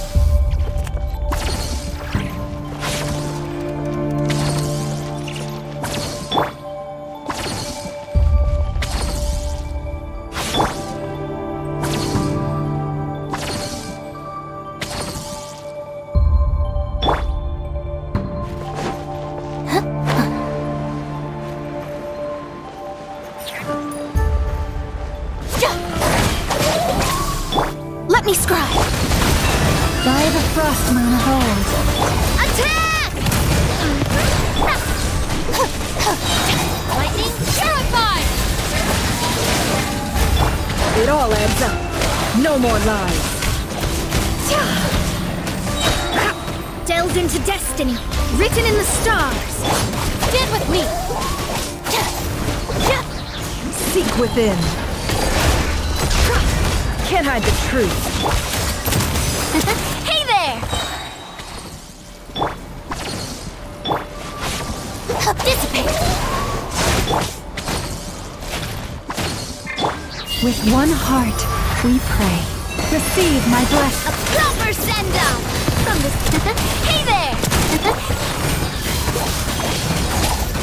Decided by destiny. Let me scribe. Stand with me. I'll settle this. It all adds up. The mystery unravels. A proper send-off from the Spina with love. Hey there! You poor the event flow is over.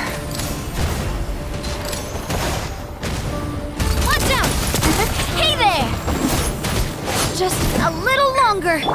Shadows of fate. Dissipate. What a humiliation.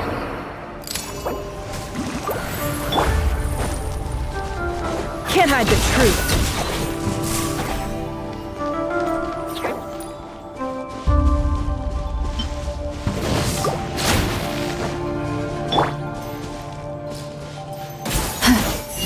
Let me scry.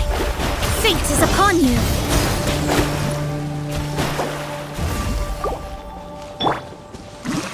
It all adds up.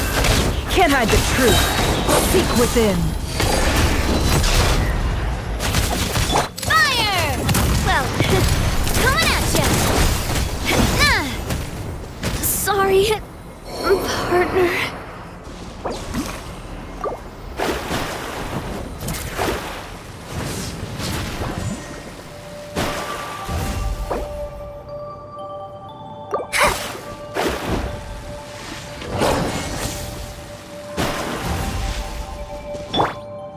It all adds up.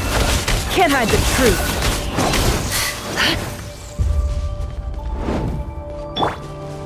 Lush as the moonlight.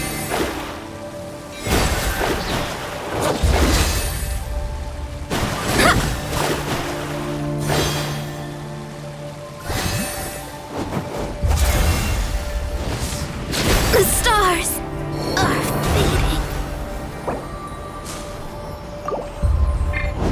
By the frost moon of old, receive my blessing.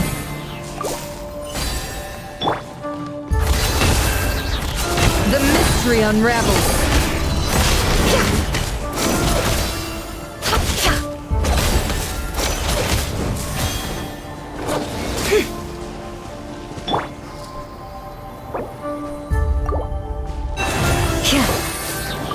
The moon's night approaches.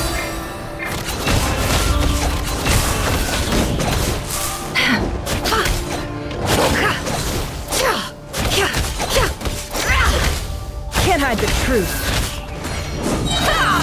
The deception ends here.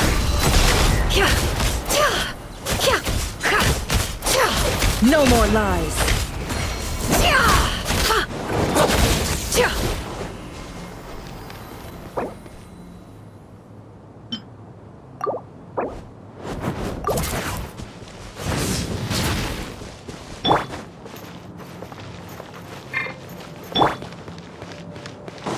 Can't hide the truth. No more lies.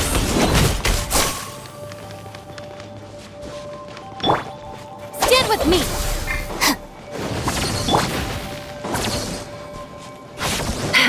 It all adds up. Can't hide the truth. Seek within. It all adds up.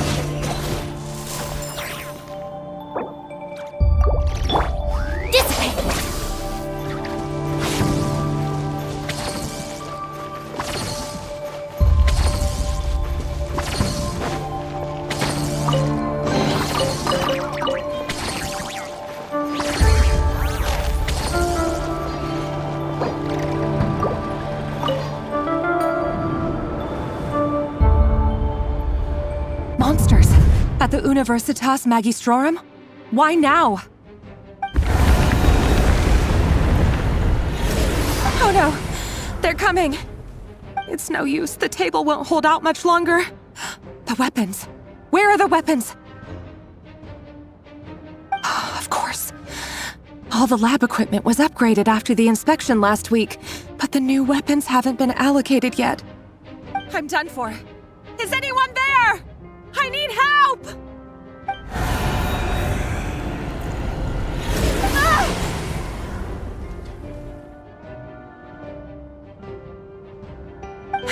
Stay back! Please stay back! Please!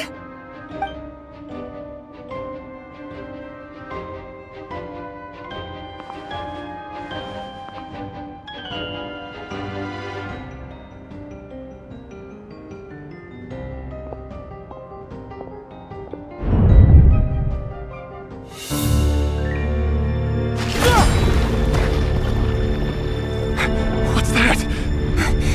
Reverie! So the rumors about your work are true. What? No! Listen, something happened at the palace tonight. We have to leave! You don't need to lie to me anymore. What do you mean? I know why you're worried, and I will respect the decision you've made. But it's okay, because I found a solution. I know how to end all this. You can have it back. The normal life you so desire. But until then, I'm afraid our wedding will have to wait. Cylinders? No, don't do it! Cylinders! Cylinders!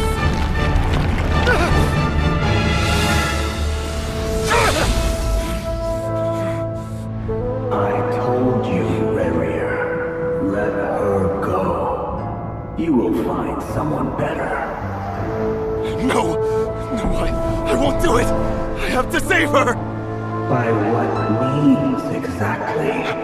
A lowly pawn. You lack the power and the strength of will. Do you know why? Tell me! Come to the palace. Join us.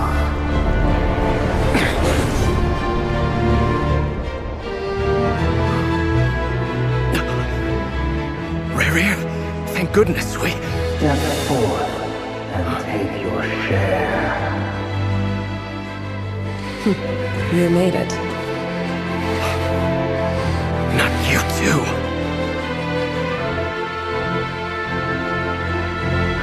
Hatred or grief, despair or desire. We all have our own.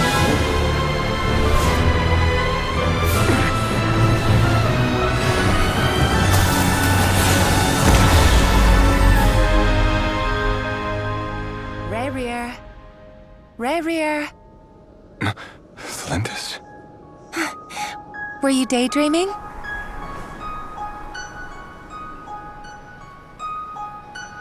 You still remember, Reverie? That question you asked me a couple of weeks ago? Oh. You mean the proposal? Yeah. I'm wondering, where do you think would be a good place to discuss it? Maybe in the garden? Or were you thinking a fancy restaurant? It's your choice.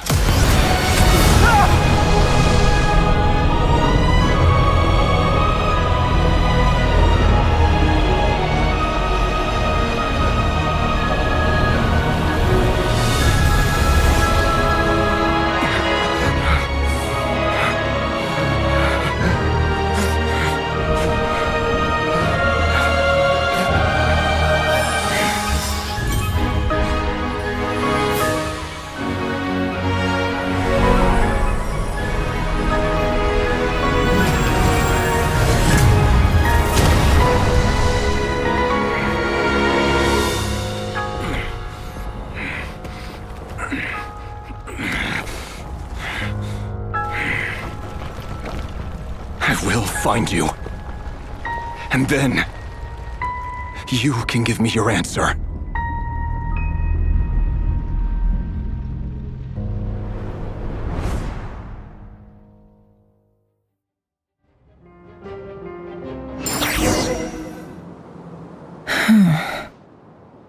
So that's how the Raker of Solnari was born. A monster created by circumstance is a monster all the same. Viewing other people's thoughts for too long can get uncomfortable. Right now, I'm feeling a strong sense of loathing. In a nutshell, the story of Conria is what happens when the truth falls by the wayside. Everyone tells little white lies, and before long, you have a huge pack of lies that destroys everything. Whew. Time to get back. His past is filled with sorrow, but the tale of any fallen civilization is one of endless tragedy. Cruel as it may be, that was Conria's fate.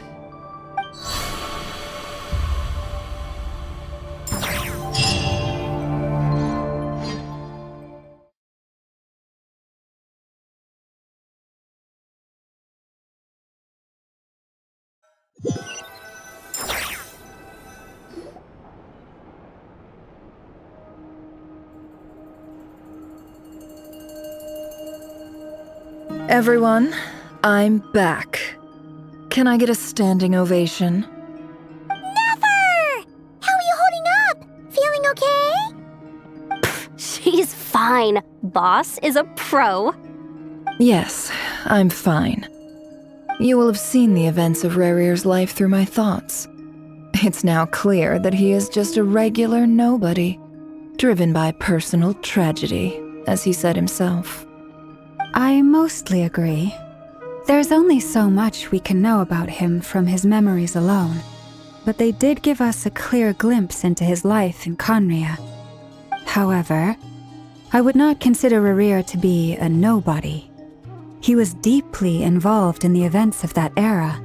Yet, when the catastrophe of a generation strikes, nobody is safe. Sounds to me like you're speaking in riddles again. Is this you urging me not to abandon the people of Nodcry in their hour of need? That's not what I meant. Although I do hope you choose to remain a part of the plan. Without you, the mission ahead will be all but impossible. Then try to remember that I respond better to the carrot than the stick. And I don't appreciate being bossed around. Now, as for you, Missy, you were excellent. You stuck to the rules of the ceremony and kept your mouth shut the entire time. Bravo. Cool. So, can you fill me in on the deets now? Most of what I saw went right over my head. Patience. You'll hear the whole story, don't you worry. But let's meet up with the others first. It will save me narrating it twice. Yehoda? Yes, boss. Let me get that door for ya. That's more like it. For a moment there, I was worried you'd forgotten about the first clause of your employment contract. Forgive my curiosity, but what does the first clause say? It says I gotta do the annoying stuff that boss is too lazy to do for herself. Like opening the door, pouring the tea, yada yada. Is that right? If something is in the contract, it's because she willingly agreed to it. Rest assured that the Curatorium abides by the very strictest of labor policies. You don't seriously think I'm cruel enough to treat her like my slave. In any case, I've hardly shied away from my share of the work today. Hope I don't catch Flintz and Varka lounging about in their chairs, enjoying a leisurely cup of tea. There's nothing I dislike more than other people enjoying themselves while I'm hard at work.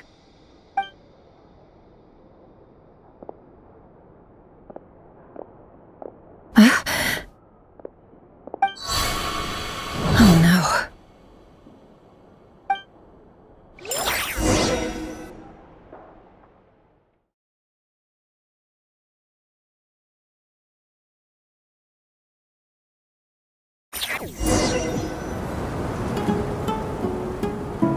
Sorry to disturb you, but we seem to have run into some trouble. Evidently so. Don't worry, I'm not about to leave you to fend for yourselves. I'm not that kind of boss. And it would go against the Curatorium's labor policy. I'm sorry? What did you hear me say? I wasn't talking about labor policy. Wait. How long have I been standing here? Not long. You just appeared by the door a moment ago.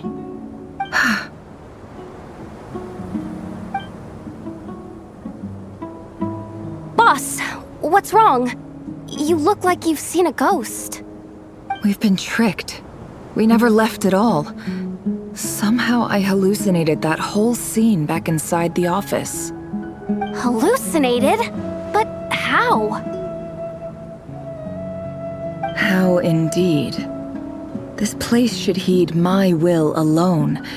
All thoughts and actions that occur in here are just a result of pawns moving across the chessboard in a carefully calculated manner. And nobody has access to this chess set but me. So you control everything in here? More or less. But yes, it's a special technique of mine. Has anything like this ever happened before? Only once. It was the first time I used the chess set. Is there any similarity between what happened then and what's happening now? I suppose my thoughts are a little turbulent, which was also the case my first time. Is there anything I can do to help? The first clause of your contract clearly states that I only need your help with things that I'm too lazy to do myself. Meaning, you're not feeling lazy right now? Meaning, this is not something Yehoda can help with. The chess set is a personal treasure that I alone understand. I must be the one to find our way out of here. Boss, it's fine. Really. Let me do something useful. Oh, listen to you. Whatever would I do without you, Yehoda? What? Really? Yes, really. Where would I ever find another employee as obedient and servile as you? God forbid anything ever happens to you. Oh, okay. Well, anyway, I was thinking of fetching some water.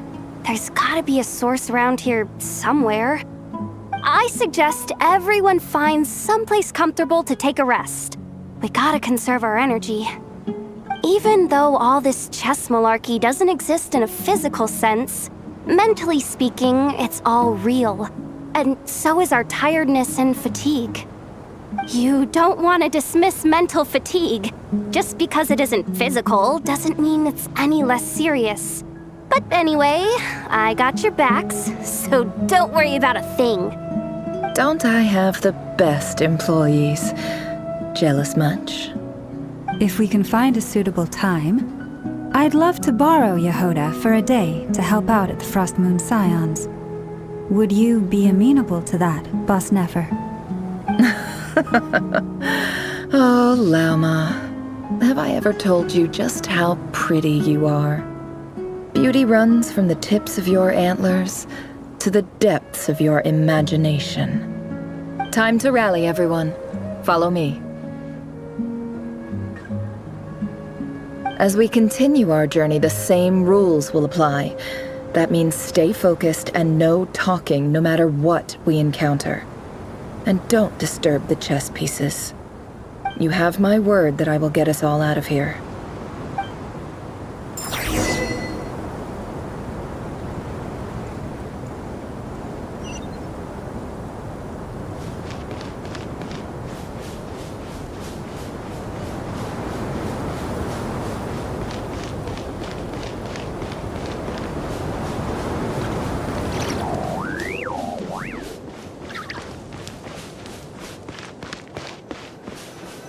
This place looks familiar.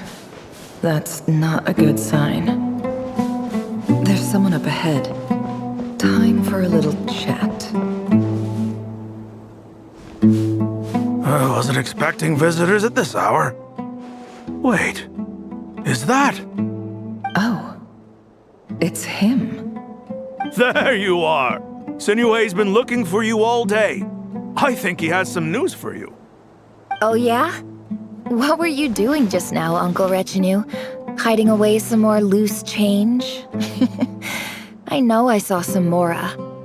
What do you mean loose change? Oh, come on, I'm too old for this. Just pretend you saw nothing.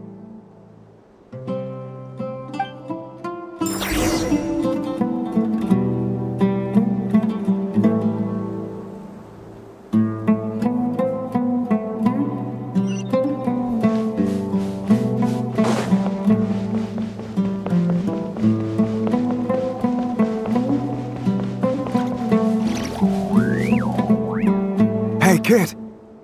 Mind telling me what Sinuhe's been up to recently?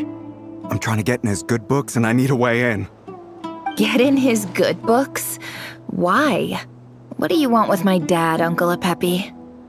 I've written a new song. I was hoping to showcase it at the next festival, but I'll need his approval. A new song, huh? I'd love to stay and listen, but unfortunately, Uncle Retinue says my dad's looking for me. Well, there's plenty of time and I'm not going anywhere. See that pile of stones? I'll be sitting there warming up my vocal cords. Come find me when you're done. Pile of stones. Got it.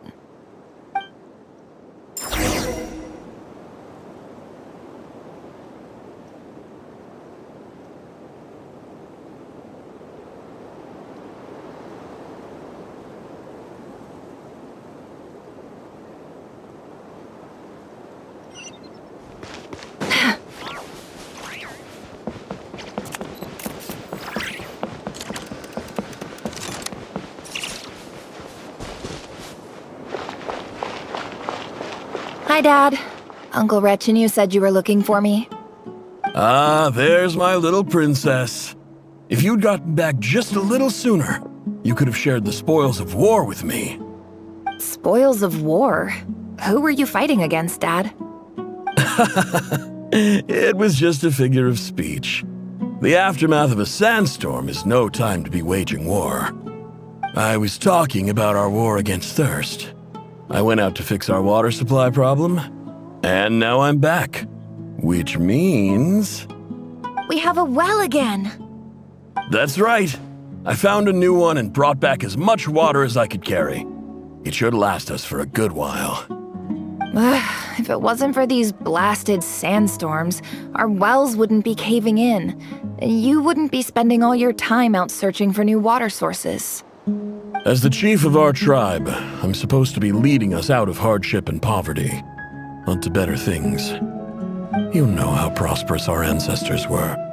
I've told you all the stories. And look at us now, squeezed into these hovels. No one would choose this, if it wasn't for the endless wars over the years. But things are looking up. I started working with some folks from the academia a few months back. They gave me some contacts in return for my assistance in the desert. So you're the academia's helper now? Special ambassador, they call it. Think of it as a partnership. It's nothing bad, okay? We've been isolated here in the desert for too long. Seeking opportunities elsewhere is the best thing for us, and the fastest way to progress. So, do you get anything good out of being a special ambassador? Of course. My luck's improving all the time. One day, I swear I'm gonna lead us out of this place. We'll find somewhere new. Somewhere better.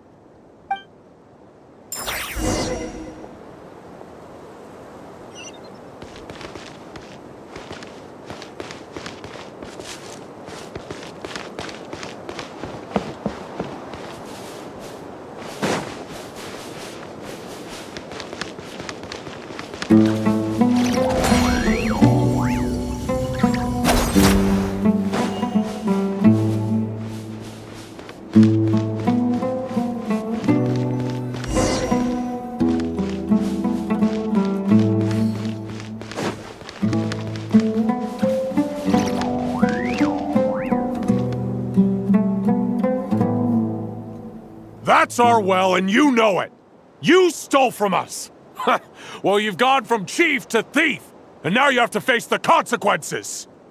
Did you really think you could take our water without permission and get away with it? You're either brave, stupid, or both. And that Special Ambassador Act? Yeah, nice try! We spoke to the Academia. They said it was all news to them. You're a liar and a cheat!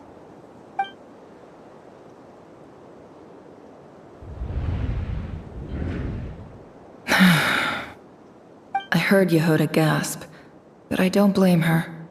Most people are terrified by the sight of blood. Corpses strewn across the ground. The wounds are clearly from scimitars and daggers. The desert dwellers' weapons of choice. There's a handwritten note on the ground. Let's see what it says. Halil, this is Sinuhe, chief of the Shimti tribe. Surely you remember me. I was the one who helped you and your colleagues avoid the quicksand in the desert. This is my second time writing to you. I assume my last letter must have gotten lost in the mail, as I didn't receive a reply. I hope this one makes it to you safely. I'm writing to you because I need some help. That sandstorm the other day completely blocked up our well, forcing me to look for another water source in Iab and Unut territory. It was a matter of survival. Praise the gods. The well of the Iab tribe was intact. It was my last resort. I drew what water I could and left, but not without being spotted. I fear they will retaliate. You told me to write to you if I ever needed help. You said you'd be my ally in the Academia. I urgently need you to formally recognize my title of Special Ambassador and send some of your people to assist me for a few days. It's the only way I can convince them that this was the Academia's decision and prevent them from retaliating. This is an emergency. Please send help as soon as possible. Looks like this letter never got sent. The writer died a grisly death, and the letter was trampled into the ground. It's badly defaced.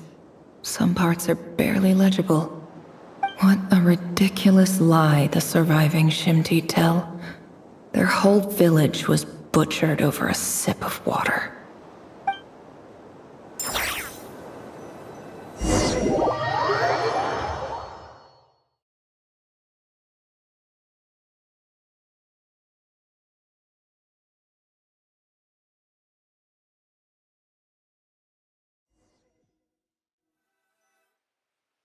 Ah, officer. Welcome. Welcome to our humble village.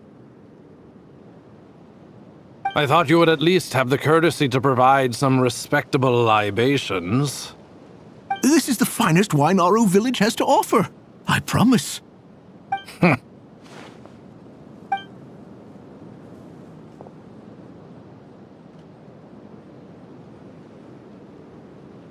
The Academia has agreed to reserve a single space for a candidate from your village. But I remain skeptical of this entire endeavor. I highly doubt anyone in this desert possesses serious academic potential. Please, have faith. If not in us, then in our god. The child we found shows great promise. I beg you, take her away from this place. Give her a chance. Don't let her talent go to waste. I don't recognize her. New arrival? She showed up here a few days ago and we took her in. She's a really bright kid. Please help. I'm begging you. So, where are you from? Nowhere special. Just a sand dune. What about the rest of your family? How many of you are there? Just the one. It's only you? Correct. So, no brothers, no sisters, no mother or father? Any who have slept on a bed of sand, I call my brothers and my sisters. Apart from that, I have no family. All right. Get over here. Sign your name on the form.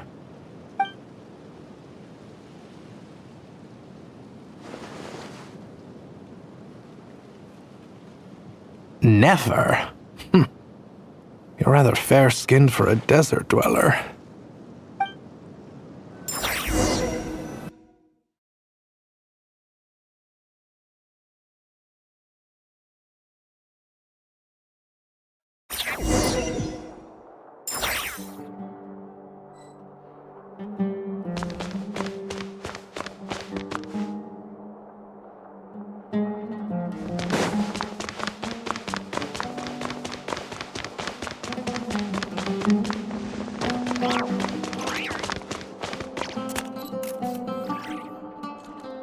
Nefer, this term's assignments have been issued already. Please read through the materials thoroughly, conduct your own additional research, and then write an essay on the topic. Yes, Professor, I'm aware. I just had a couple more questions I wanted to get your perspective on. Oh? Please ask away.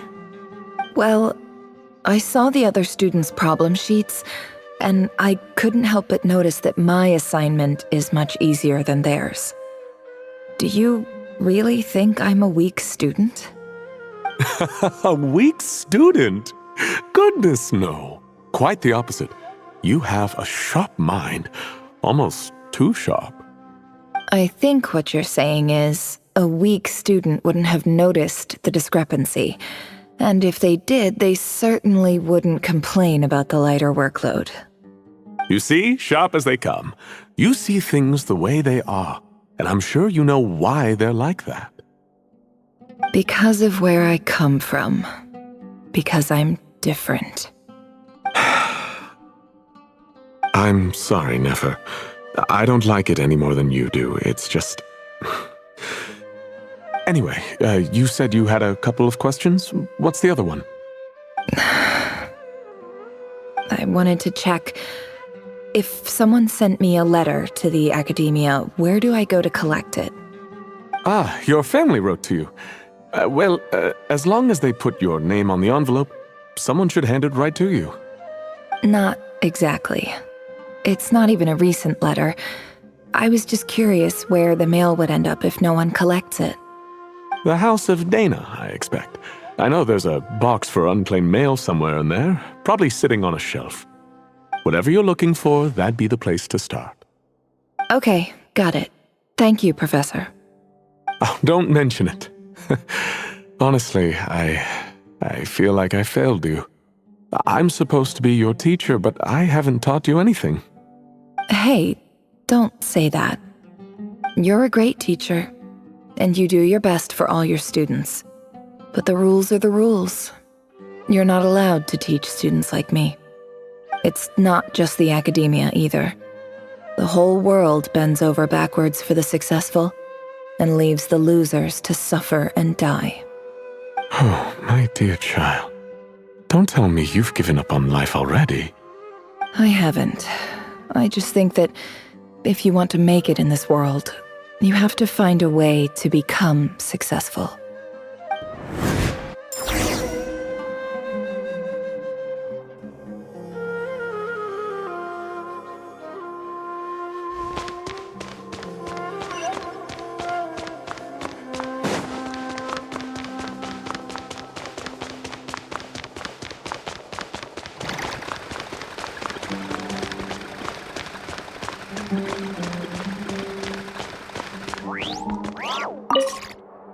This must be it. A big cardboard box full of unclaimed mail. And probably some letters that ended up here by mistake, too. Let's take a look.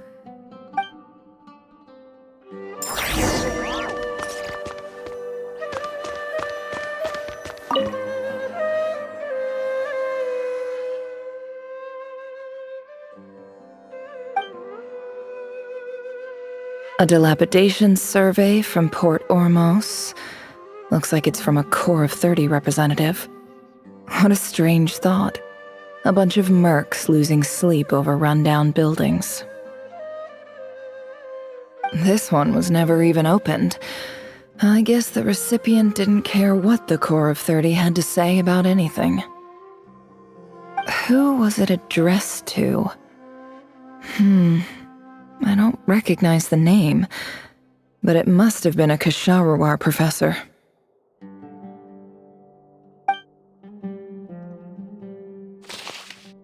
This one is addressed to the Immorta Sage. The title is Changes Observed in Satyavada Life Symptoms. Why do all these letters read like full-blown dissertations?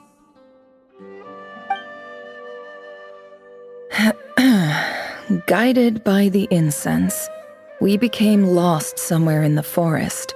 All the barriers between levels of consciousness disappeared as our minds soared around in circles, looking for a branch to seek refuge on. In clinical terms, these symptoms fit the description of incense poisoning. The Immorta Darshan strictly prohibits the use of hallucinogenic substances, but I believe there are still people getting away with it. For example, my neighbor who always breaks out into song and dance after using incense. This seems like something the academia would want to know about. Why wasn't it collected? Wait, what's this written on the back? It's so small. The note says, "The sender authored this letter while under the influence of mushrooms. I would send it back, but no return address was provided. Stamped by the Grand Conservator of the House of Dana."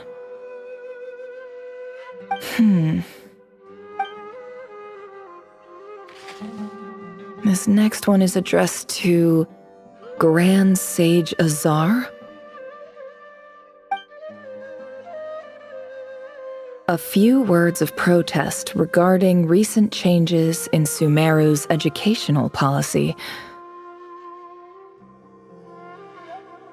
In recent years, the academia has taken on a small number of students from the desert region, as per the policy to this effect. However, it appears to me that these students have not, in fact, been provided with educational opportunities that are, in any meaningful sense, equal to those enjoyed by their peers. As well as receiving dumbed-down assignments and perfunctory tutoring, they do not even have full access to the Akasha system.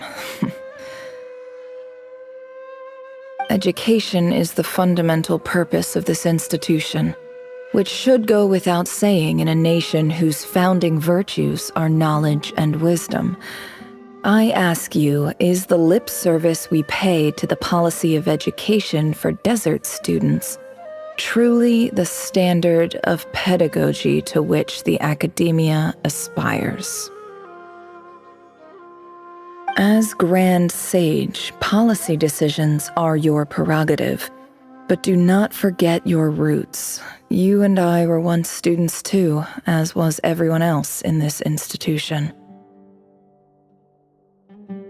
I do hope you will give some serious attention to this matter. I encourage you to discuss issues like this with myself and others, and listen to some alternative opinions. Great letter.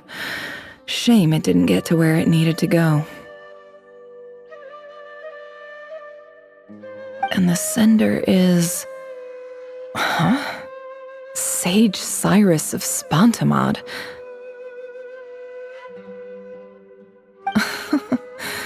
I didn't realize anyone else even knew how bad students like me have it in this place.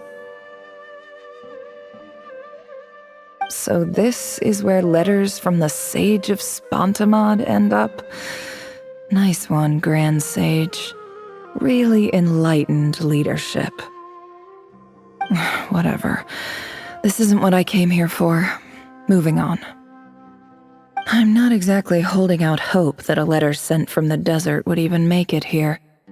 But if it did, where else would it end up if not in this box? I can't believe how much discarded mail there is. Must have been years since someone last went through it all. And this is just one box. The whole House of Dana is boxes on shelves. I don't believe for 1 second that any human being has sat down and read through all the documents in this place. Who has that much free time on their hands? Wait, could this be it?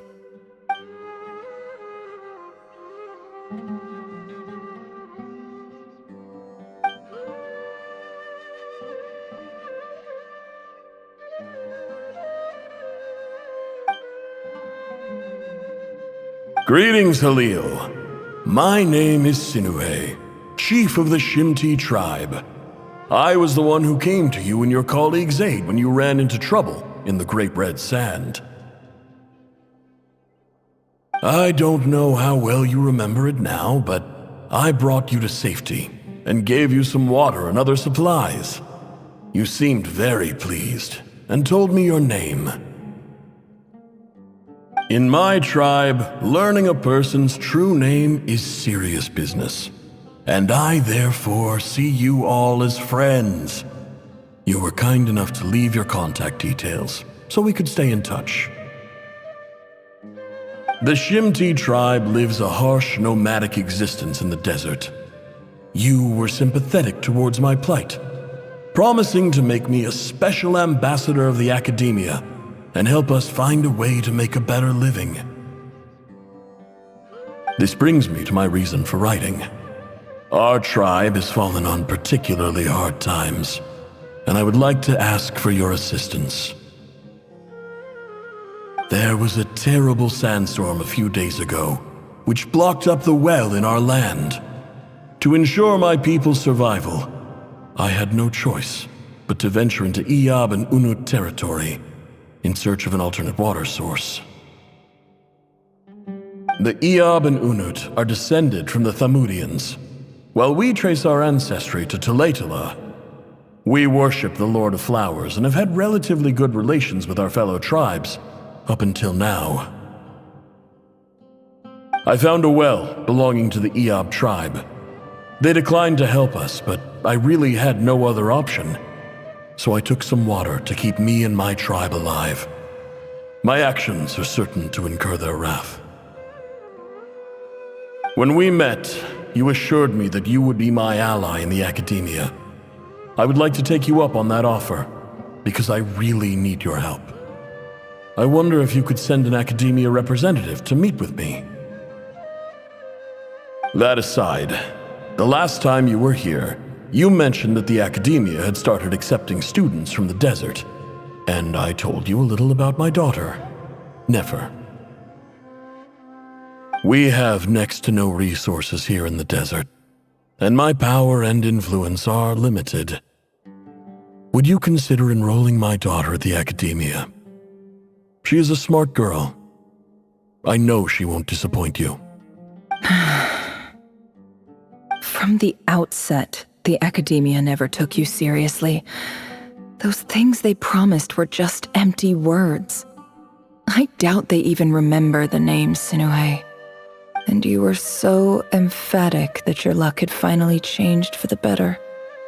You swore you'd lead us to a better place one day.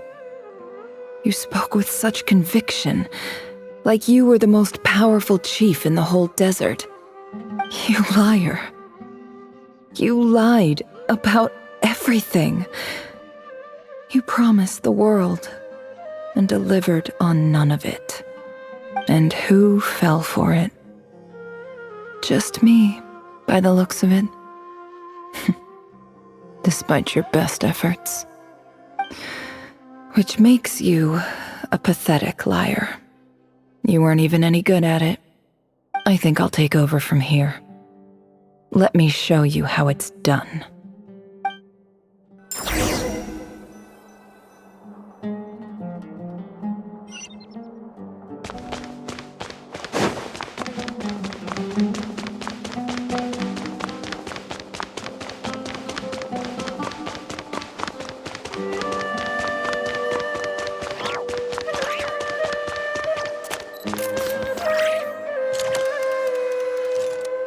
I just came to say goodbye. Thanks for everything you've done for me in my time here. Nefer? You packed your bags.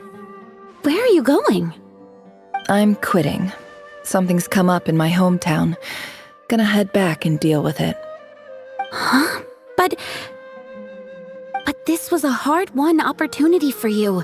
You know that better than I do. It was. But it doesn't matter. I have more important things to deal with and they can't wait. Oh, and I didn't want to overfill my bags, so I left some incense on your desk.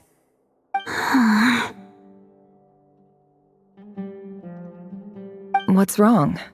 I thought you liked incense. Although, I did read somewhere in the House of Dana that it has hallucinogenic effects. Don't use it all at once, alright?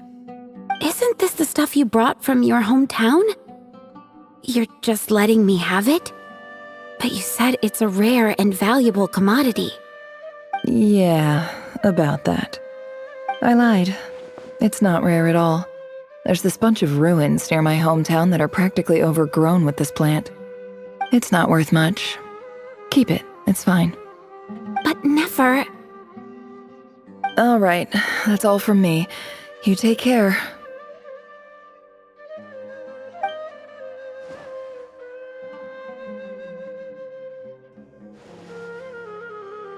Don't forget me, okay? I mean, we're more than just classmates, right? We're friends. Yeah, I'll remember you. I lied again. That incense is worth a fortune, and it's a rare find even in those ruins. And as for remembering her, I have far too much to do when I get back. No time to reminisce.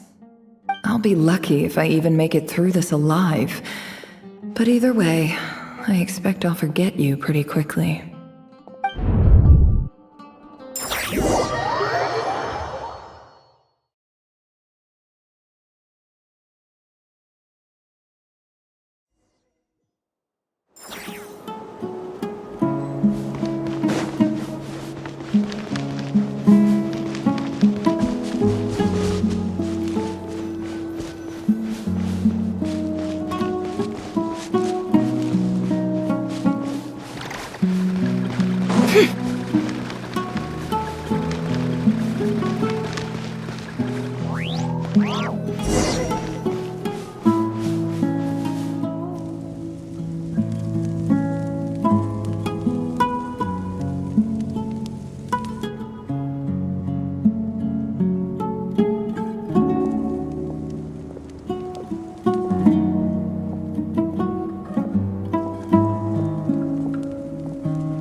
It's a pleasure to meet you, Mr. Arif.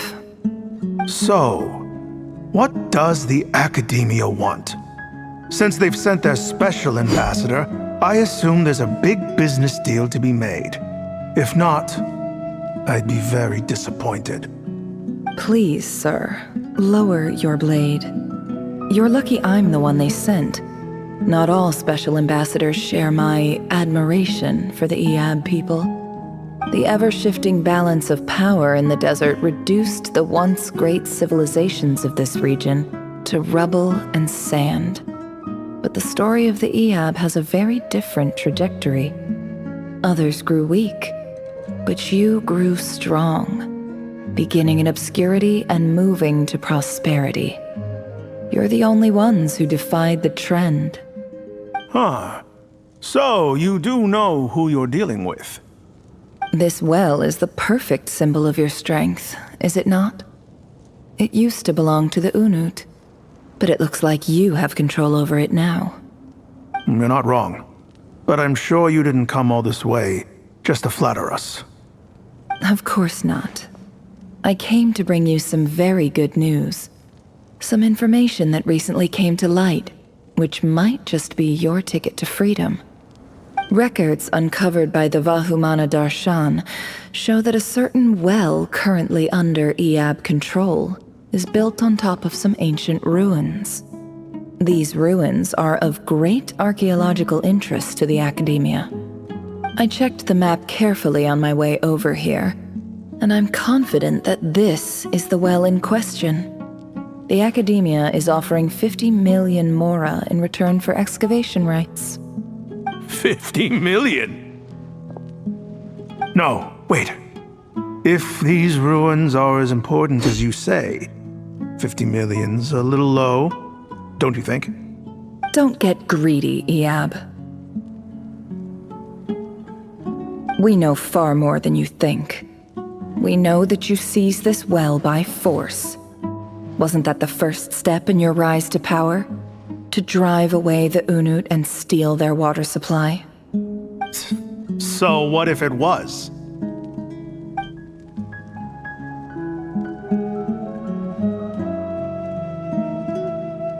Don't worry. As unscrupulous as it was, it's something we're willing to overlook. The Academia is only interested in dealing with the de facto power holders in the region. I hope I am making myself clear. And I hope your words are the truth. If I find out the Academia is trying to play me, I'll hunt down every one of your people and make you watch as I cut their heads off one by one. I assure you, Chief, that would not be in your long-term interests. You don't want to make an enemy of the Academia. You see how I'm dressed, don't you? I appreciate that you've never been to the rainforest, but surely even you recognize an ambassador's attire when you see it. And what does a barbarian like you have to lose anyway? You really think the Sumeru Academia would bother to come all this way just to lie to you? We have more important things to worry about. All right, I take your point. The Academia is the highest authority in the land. I'm sure you're trustworthy people. In that case, we have a deal. We will sell you the excavation rights. I'd like to thank you, Ambassador. This is good news indeed. Excellent news. In fact, it calls for a celebration. Would you do us the honor of staying a while and enjoying some Iab hospitality? Gladly. I am partial to wine myself, and I trust you are as well. So let's indulge in a few drinks together, in celebration of this momentous occasion.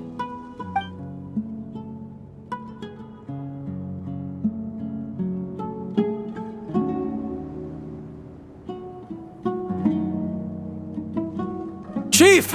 Chief, it's an emergency! It's the Unut. They've taken the well. What? Well, don't just stand there. Take it back. Yes, Chief. I have every confidence in the Iab's military superiority, and yet... Well, what is it? The Unut's response was alarmingly fast. The day after we reach a deal, they seize the well. This can't be a coincidence. Perhaps there is a traitor in your midst. I don't think so. I am obliged to remind you, Chief, that the Academia will only deal with the de facto power holders. If you cannot regain control over the well, I'm afraid you won't see a single mora of that 50 million. No! Please, Ambassador, just give me some time. I swear the Unut will not get away with this. That well is ours, and so is the mora. Glad to hear it. I will wait here for an update. If there is a traitor, I will find them. In the meantime, make yourself at home. I'll report back as soon as I have an update. Much obliged. Wow. All it took was a few words and I've got him wrapped around my finger. What an amazing feeling. So, in summary, Ambassador, the Academia would rather negotiate with our tribe instead of the Iab, yes? The Iab are ruthless murderers who don't listen to reason. And now they have the gall to interfere in our research projects in the desert region. So let me ask you, Chief, if you were the Academia, what would you do? Kill them all, of course. Precisely. The Academia does not tolerate those who stand in our way. The EAB have held back our academic pursuits for too long, and our patience is wearing thin. At the same time, there is simply no way that the academia can be seen to be intervening in desert affairs. I'm sure you understand where I'm coming from. We have our own rules out here. If the rainforest dwellers raised arms against a desert tribe, you'd start a bloody war. Right. We can't confront them ourselves, but we can support their enemies. The Unut have always had strained relations with the EAB, which makes you our natural allies. Natural allies. Weren't the EAB your allies once? You were quick to send them after us to protect your interests back when we stole that water. And now look at you. You're at each other's throats. Let me be clear. The academia wishes to collaborate with the legally recognized rulers of the desert in this matter. We are asking for excavation rights to that well, and our offer is 50 million mora. Say no more. I believe we have an understanding. Good. Then I suggest you get to work. Get us access to that well, and the mora's yours. You see, Dad? Lying is easy when you know how. People will believe anything.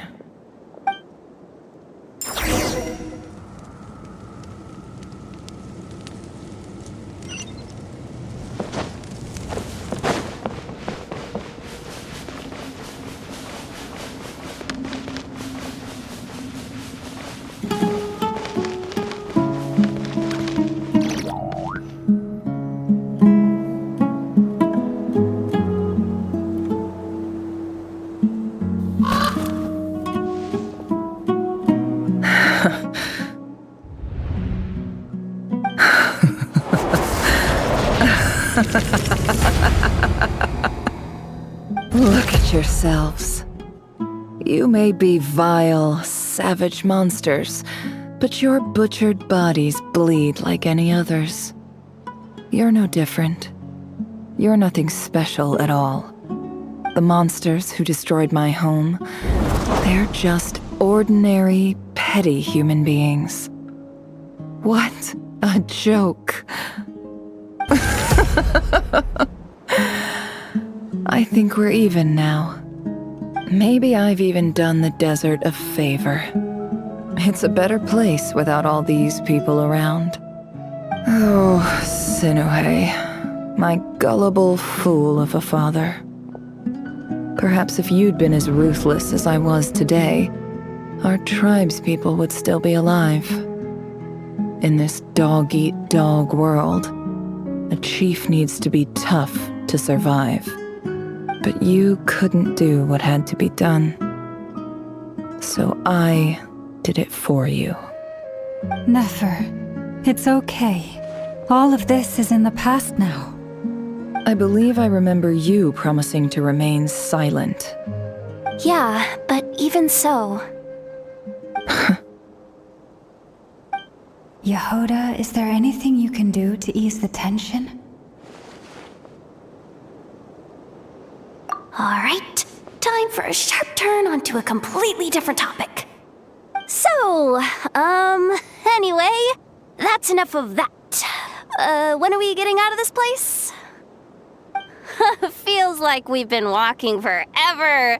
I'm getting pretty tired. Oh, Alma, you tired?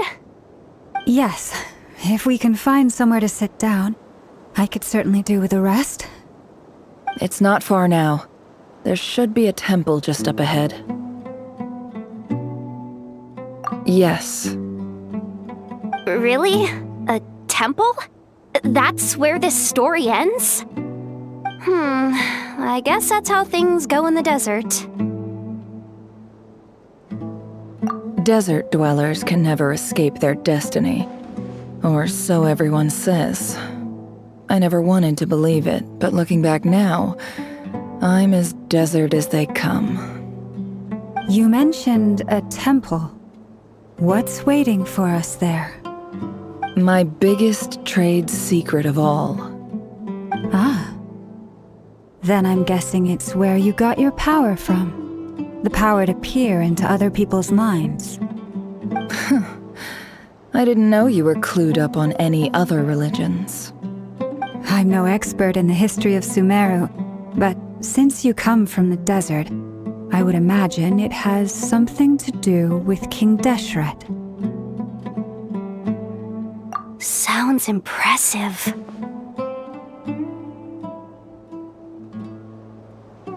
Ah, I know who you mean.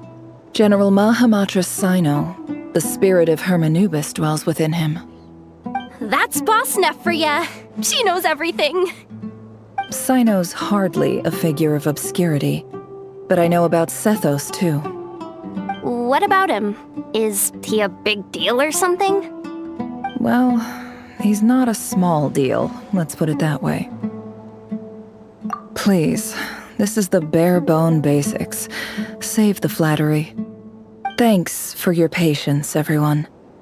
I'm sure it's been a lot to take in. With any luck, that's our exit just up ahead.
I'm totally out of my depth here. I don't have anything to add about any of this stuff. Like, look at that statue, for instance. I want to do the whole name-dropping, this girl knows her stuff thing too, but I've never seen anything like it before. A statue with the head of a bird. That's Thoth, the Ibis King, one of the 7 pillars of King Deshret. The legends say that he, the Crocodile King, and the Goat King were the 3 retainers of King Deshret. Let's take a look.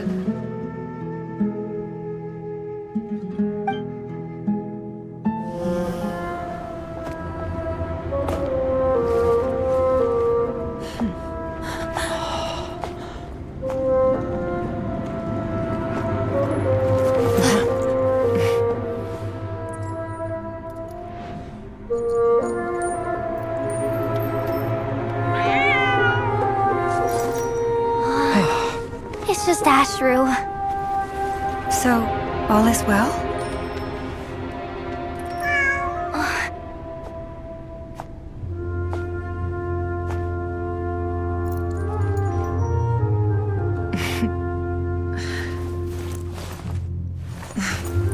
Typically speaking, at this point, the world disintegrates. Then we find ourselves back in the outside world. Besides, these are my memories. There's nothing to fear. You're sure? Of course. It's almost over.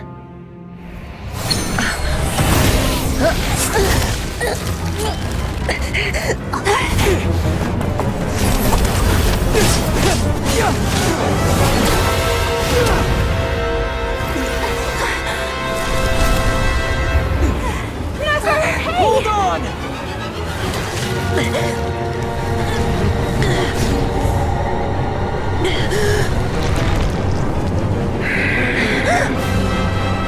Knowing too much is always a death sentence. Speak for yourself.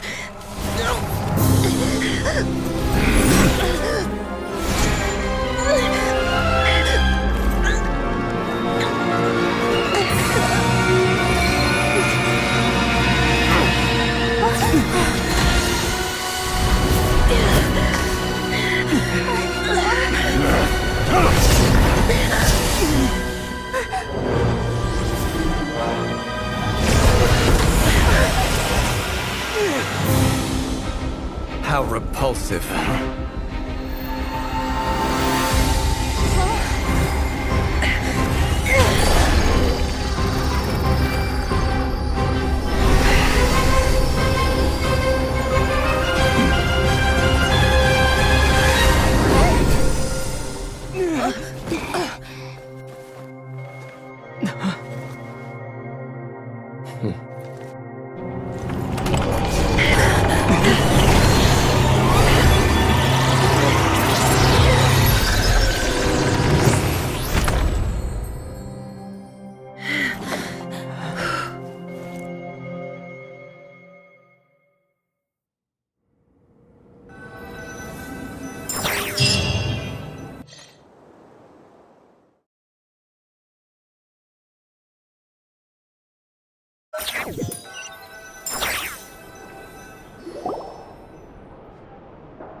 Timed that pretty well, didn't I? It's okay. I'm just glad no one was hurt. Paimon noticed you doing something too, Dainsleif. Were you helping get them out? Of course.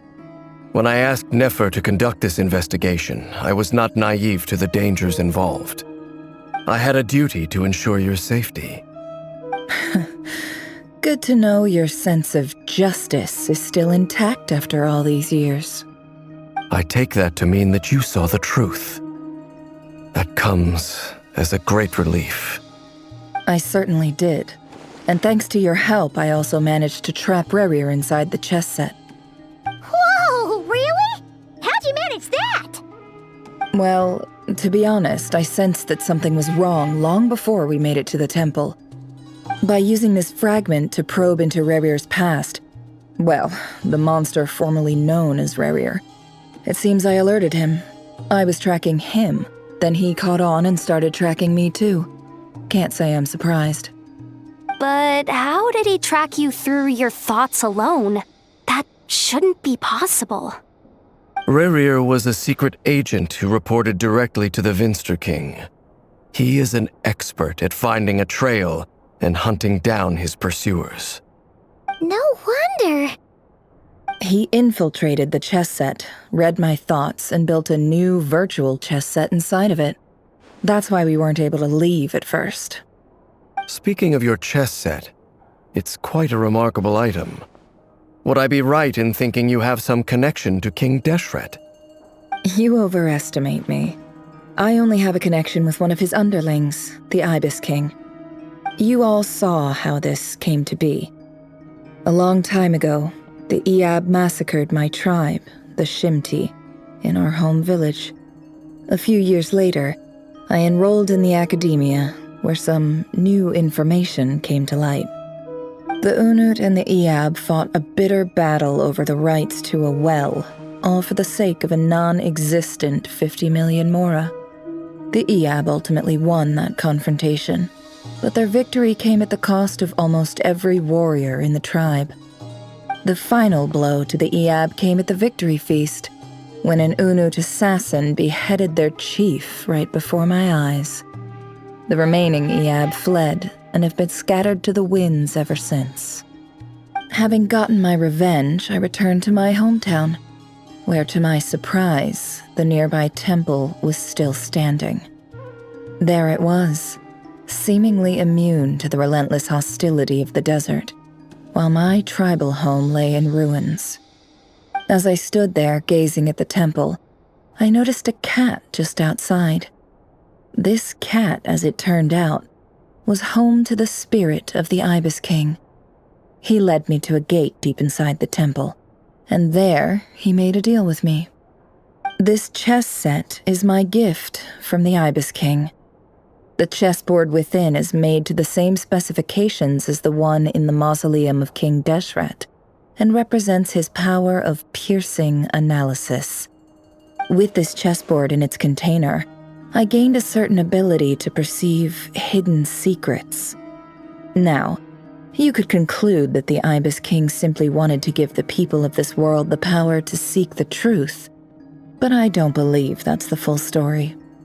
Every god plays favorites. Their hearts are as fickle as any humans, full of secrets, perversions, egotistical tendencies. But precious few gods are willing to admit this. It is the same with all powerful forces, including fate itself. Their gaze falls preferentially upon a select few. As you rightly point out, this is an act of favoritism. If you're alluding to the Abyss, then yes, I agree. Gather the others. It's time to share everything I've learned.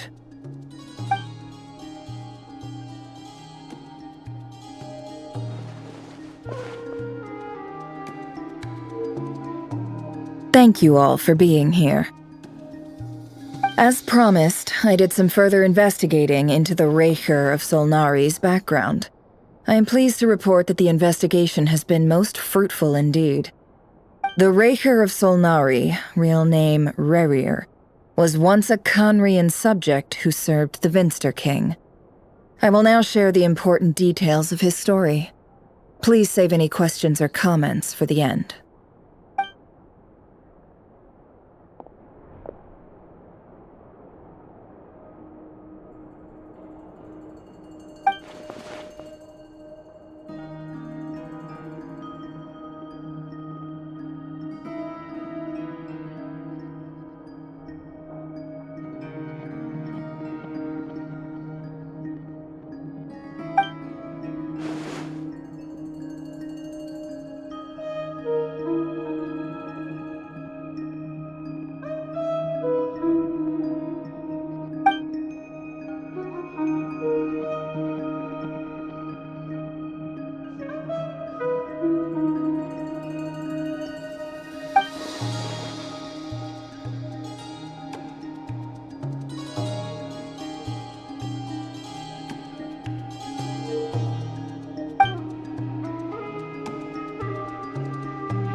So that's why he's so obsessed with the moon.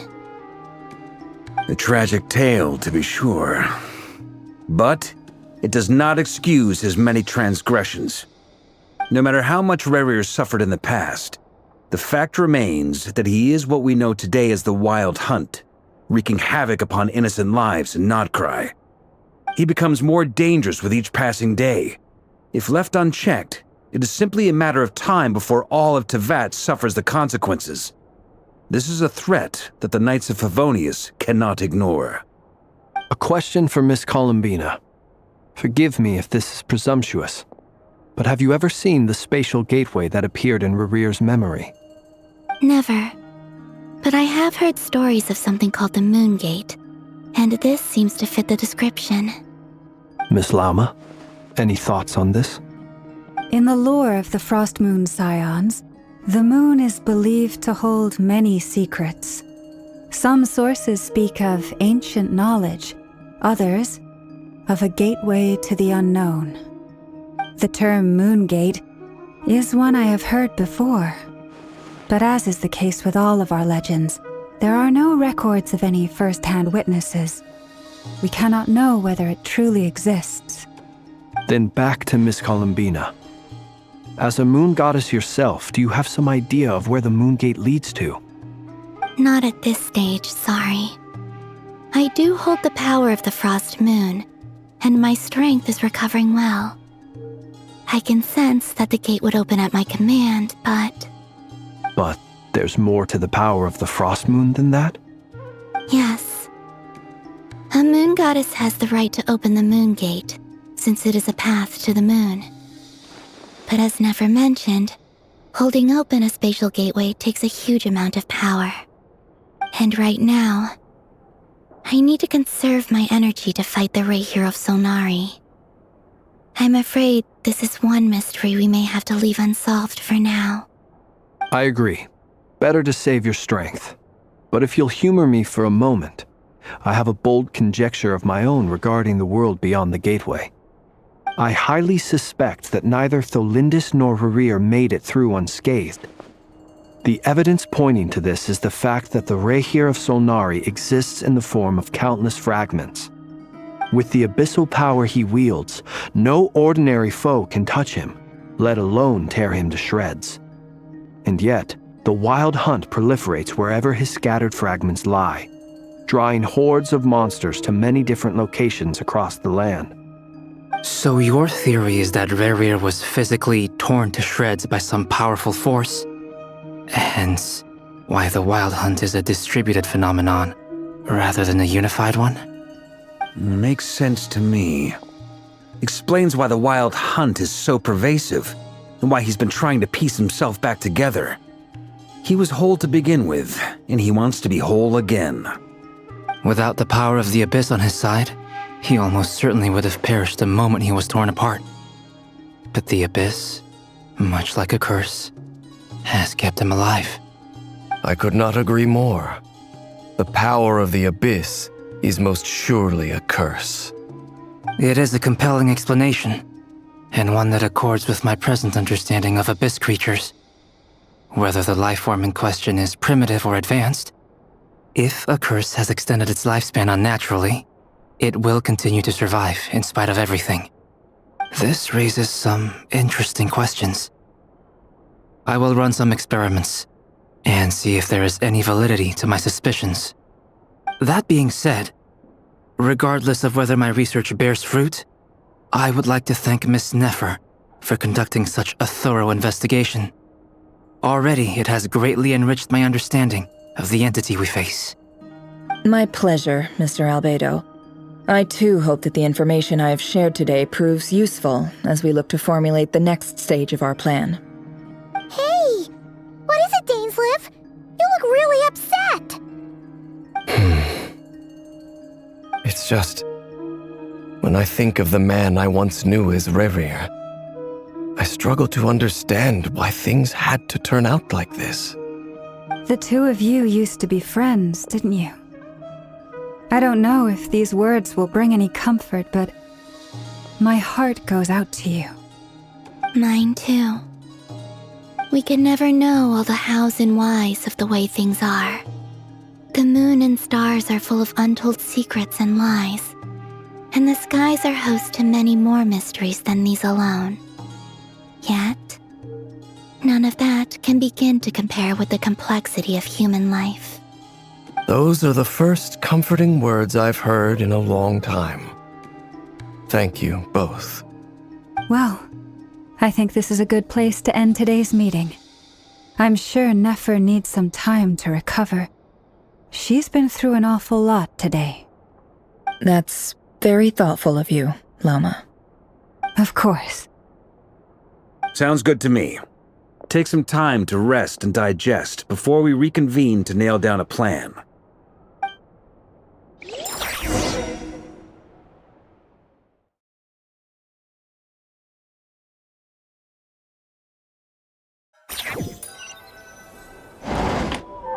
Hey, is this a bad time? Hope I didn't kill the conversation. No need. Come on, let's talk outside.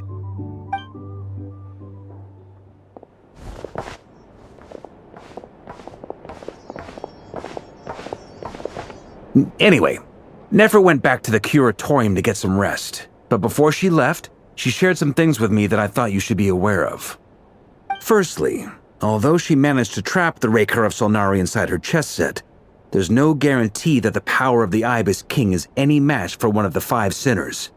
Their powers are beyond our comprehension. It's only a matter of time before he finds a way to break out. We have to come up with a plan and take care of him before that happens. Honestly, Paimon figured that might be the case.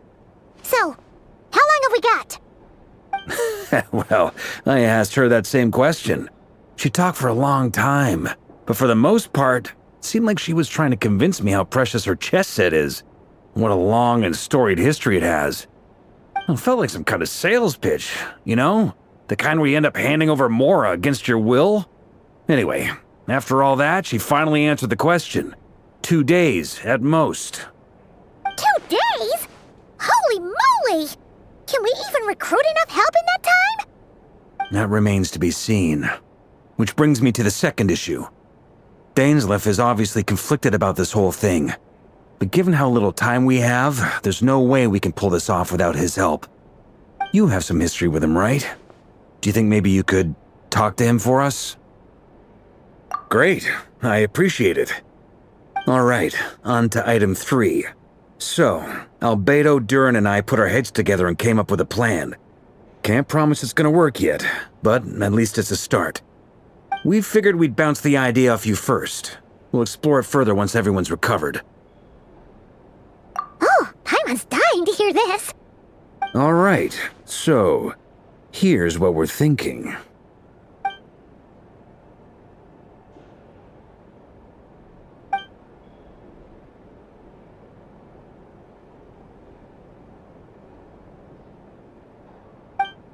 We felt a little uneasy about roping you into this. I mean, firstly, you're not locals, and secondly, none of us are your boss.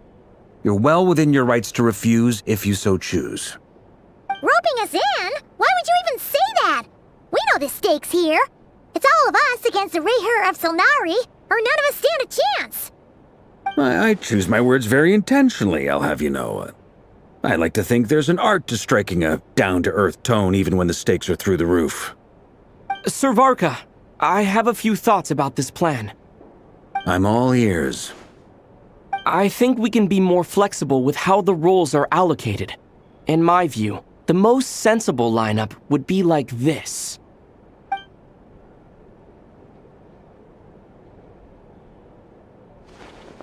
I see your point, yeah. But if that's how we're going to approach this, you'd better make sure you're ready. To be clear, I don't doubt your abilities. Far from it. I just want to make sure. Are you really willing to take all this on? I want to do everything within my power. The Rayher of Solnari is a truly fearsome opponent, and if I do my part, it'll greatly reduce the risk for everyone else involved. Well, that tracks with what I've heard. Jean's mentioned in her letters that you're so diligent it's almost abnormal. As in, most people weigh up the risks and rewards in situations like this. But you seem to just march towards danger without a moment's hesitation. Of course, everyone appreciates a fearless pioneer. But all that aside, I'm the Grand Master of the Knights of Favonius, and you're our honorary knight. I want to make sure your courage doesn't come at the expense of your safety. Thank you, Sir Varka. I should be the one thanking you. It means a lot to have you on board. I'll give some serious thought to your suggestions.